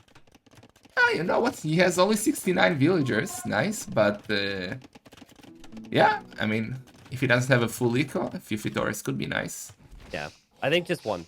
Because you have, on this eco, one is enough of a boost, and you can afford to lose 20 pop space. But if you add too many of them, then it just takes away from your potential to push. Yeah. In the end, Fitoria is not very effective, right? As long as you have resources. Like, it's not... It doesn't pay for those 20, 25 population space? 20. It's 20. But it's also, I think they increased the cost of that in the most recent patch, but we're playing on the older patch. Yeah. So it is 250, 250 now. So he drops one, and yeah, I think he'll stop at that. It just gives him a nice little boost. It's great in the longer game, and if you're 1 TC, but if not, usually it's not worth it, but maybe you're right, one could be nice at the start to give him that small boost, and that's exactly what he's doing. Yeah, sick beats when you click a Fatoria too. Yeah. I love it. Alright, so chemistry on the way. This comes as no surprise to anybody. Yeah. Tato also researched crossbowmen, which does surprise me. So he's not going to go for hand cannons. He's going to go for arbalest, but was very late on blacksmith upgrades, so just not getting fletching. Redemption for Valas. Love it. Yep. That's a good move to convert any bombard cannons that you're expecting to come out, and that's one of many tools that you can use to take care of the bombard cannons, right? Because we mentioned crenellations is a possibility for the Teutons. And something we didn't mention too much is that Valas is with 4 relics, so that's big. Yep. Yeah, I think we were spot on. I think Tato was expecting Valles to go all in, which is why he was on stone, and Tato kind of had to switch his plans midway through this game. Tato adding a lot of houses. I feel like he might be tempted for another Fatoria here. He's really going crazy with the houses. Yeah, yeah. And Valas went for the Imp Monk upgrades, illumination, block printing, adding chemistry, so he will be able to add cannons, because the only thing he cannot stop right now is traps, so cannons will be perfect. And Tato's not pushing. Like, he opened like he would, but now at this point he's definitely realizing it's going to be difficult. And it's bad. It's bad. He's giving Valas a lot of time. And look at what Valas is doing. He's doing stables at the back of his castle. Oh, I love it. But Paladin is such an epic play here. But Pikeman what are you expecting from Teutons? You're expecting Teutons to go monks? You're expecting Teutons could maybe go siege? Can do anything. That's the beauty of this sieve. Oh, he's gonna convert outposts. That's amazing. Teutons can go for paladins, they can go for halves, they can go for Teutonic knights, they can go for cannons, they can go for hand cannoneers, they can go for siege onager, they can go for monks, they can go for anything basically. I love that sieve so much. Wow, Valles could... This is going to be nice momentum. If he can get a win here, he's played so good. Like, he's not making mistakes. He's playing super clean, super solid. It doesn't look like there's any fatigue or worry. Yeah. Very consistent, man. Cavalier and crenellations, and he's doing a good castle. Could have been a bit more forward on his secondary gold at home. Yeah. But Tato is going for the forward castle, so Valas needs traps also. He has 2 traps. Did he see the castle? Oh, he doesn't see the castle. Sends a monk. Yeah, that is interesting. He doesn't see it. And Valles is going to see his castle. Valles doesn't even have Cavalier completed yet. He doesn't have any army from those stables yet. So that's my concern for him. That's a beauty. Yeah. You don't need the army, right? You just Exactly. use a couple monks and a couple cannons, and then if they come in for you, you just fall back to your crazy range castle. Exactly. That's what I was gonna say. With students, you don't need military to be safe, right? Like just a few siege, a few monks, and that's it. Yep. And it allows you to save some resources over time. The real gutsy play that I would have loved to see here was not even make Cavalier and just click Paladin first. But it's so pricey, and I think we could easily be critical of that decision. But Tato is already doing halves. He knows. I don't know if he saw the switch. He sees the stables. No. Yeah, but he hasn't seen anything. He has to expect there's a big ball of army hiding behind this. He's probably expecting it to be more than it really is. Yeah. Well, he can also see that Tato doesn't have... Valas doesn't have Botkin even. So that means that he's probably not going for any ranged units. No skirmishers or so. That's the only range unit he can do. Except hand carriers. Yeah. Tato losing some crossbowmen that were behind the wood line from Valles. Valles going to drop a castle in the south. Tato didn't know there was a neutral gold down there. Oh no. That's not a good castle. But Tato doesn't see it. He sees a castle, but not the villagers. He was patrolling into the outpost. There he goes. Yeah. Well, that's a bit rough there for Valles. And now Tato knows about the gold that he didn't know about before. Oh, but the Cavaliers are coming. Like, imagine, instead of attacking the castle, he now breaks one tile of the wall with the cannons and sends the Cavaliers in. Yeah. Yep. Now the cannon mic for... Oh, nice snap at the monks. Use the monks. Yeah, monks need to be used here. Tato could kill 2 trebs. They're stacked next to each other. Tato should absolutely be going for those trebs. He's got the micro as crossbows, and the monks are going to convert one. Oh no. 2, 3 cannons. He deleted them all. Tato actually deleted them. Oh, he got the trap. That was actually perfect timing. Like, got the trap. He actually saved the castle by doing that, and he deleted the cannon. That was a beautiful move by Tato. Are we sure he didn't get heresy? It looked like deletes to me, though. It looks like deletes. Yeah. I would have done it, but I would have deleted them the second before they shot. So, yeah. Well, Tato able to stay in this game because of that epic delete. Had he given those cannons to the enemy, he would have lost his castle. He would have lost his treb. Yeah, for sure. And this is crazy. Remember, he has a Fatoria bringing him resources. That thing will bring him a little bit of every resource indefinitely. Well, you know, forever until that thing gets destroyed. Moves the treb. Oh, man. Oh. And now you don't have Paladin because you committed to Cav, and the Cavalier didn't work. Yeah. This could be rough. You don't have monks right now. He shouldn't rush it. Like, you have the better sieve. Chill a bit. He cannot push you. Just relax. Mass some siege. Maybe chop those annoying trees in front of the castle who are blocking. Oh my god. God, what is that treb shot? That was the most inaccurate volley like ever. And it went 5 tiles over where the treb was and hit the treb. And that's why Warwolf is a nerf. Yeah, true. And then Tato saves a bombard cannon on 8 HP. I swear, man. Like, you and I would never get luck like that. Yeah. Okay, 4 traps. It's dangerous. Valas needs to defend here because it feels like if he loses that castle, he's in big trouble. Yeah. He's trying to click Paladin right now. This is what he's trying to do, John Slow. Oh, boy. Ooh. Big attack round there. But that castle's a goner. Yeah. Yeah, he cannot save that. Wow, what crazy job from Tato here, really. Because initially he was going to push, and then he realized, well, actually, wait a second. He must be hiding something back there. Let me just back up. 2 minutes for the Paladin upgrade to complete. Paladin upgrade is being researched in his base, thankfully for Valles. But Tato knows what the composition is, and you can't really change the composition here now if you're Valles. No. You're stuck on this. It's so expensive. You got to commit. He's housed like crazy. Got to rush them up. I mean, Tato's economy, despite the 1 Victoria, is not the greatest. Like, he has only 29 farmers. Yeah. So it will be really hard to replace those halves if Valas takes one great fight, but Valas is gonna get housed again soon because that castle is gonna go down. Ay, ay, ay, ay, ay. Things have not gone according to plan. Also, his not having ballistics has affected his potential damage from crenellations. Yeah. Felt like he had the monks, he had the crenellations upgrade, but Tato was just able to get a good combination of units, Halb and Arbalest. Tato is playing so good. Yeah, seriously. Valas has played insane Age of Empires today, and Tato's been able to just make so many things happen that most players shouldn't be able to get away with. However, this gets a whole lot more interesting here in a second. We've got to have 40 paladins, and there's cannons from Valas that could push down Tato's castle. Oh, yeah, he's going in, he's breaking in, but oh no, Tato is having none of that. Fortified walls and quickly rewalling. Yeah. So, Love the fortified wall tech. Both players going to break into one another's bases here. Yeah. Tato's going to lose his castle.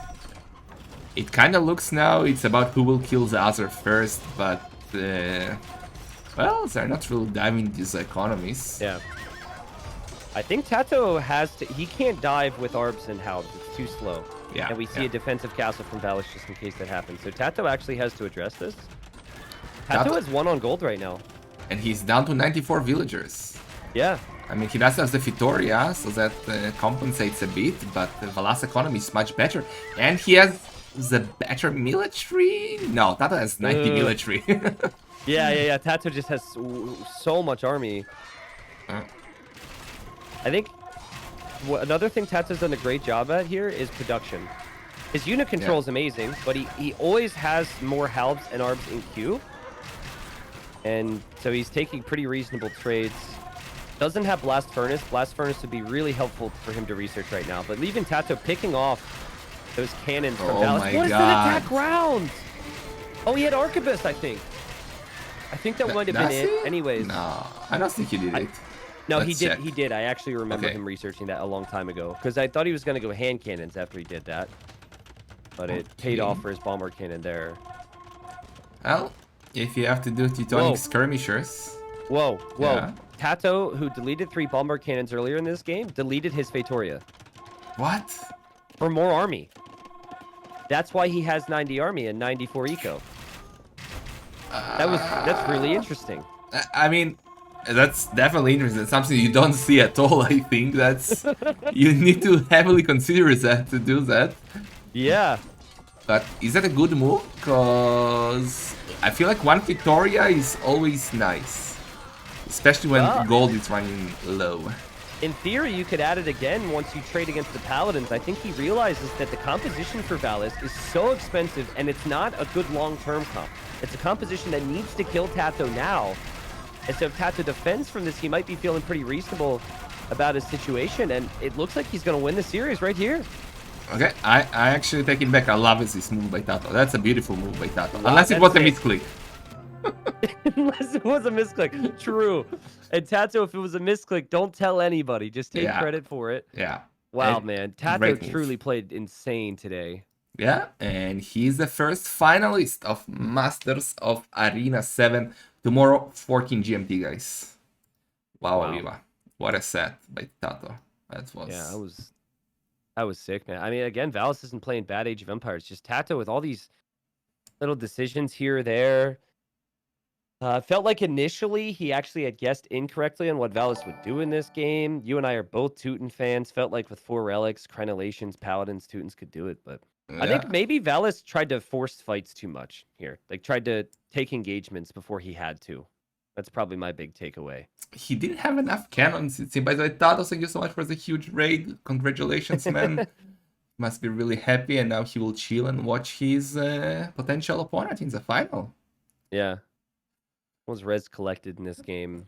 65.5 for Valis. So Valis collected more food, more gold, but Paladin's just so expensive. Yeah. Ridiculous performance from Tato. Yeah, that was insane. Like, I feel like his games today and yesterday were just art, basically. You are beautiful. Yep. And yeah, definitely deserves a spot in the final.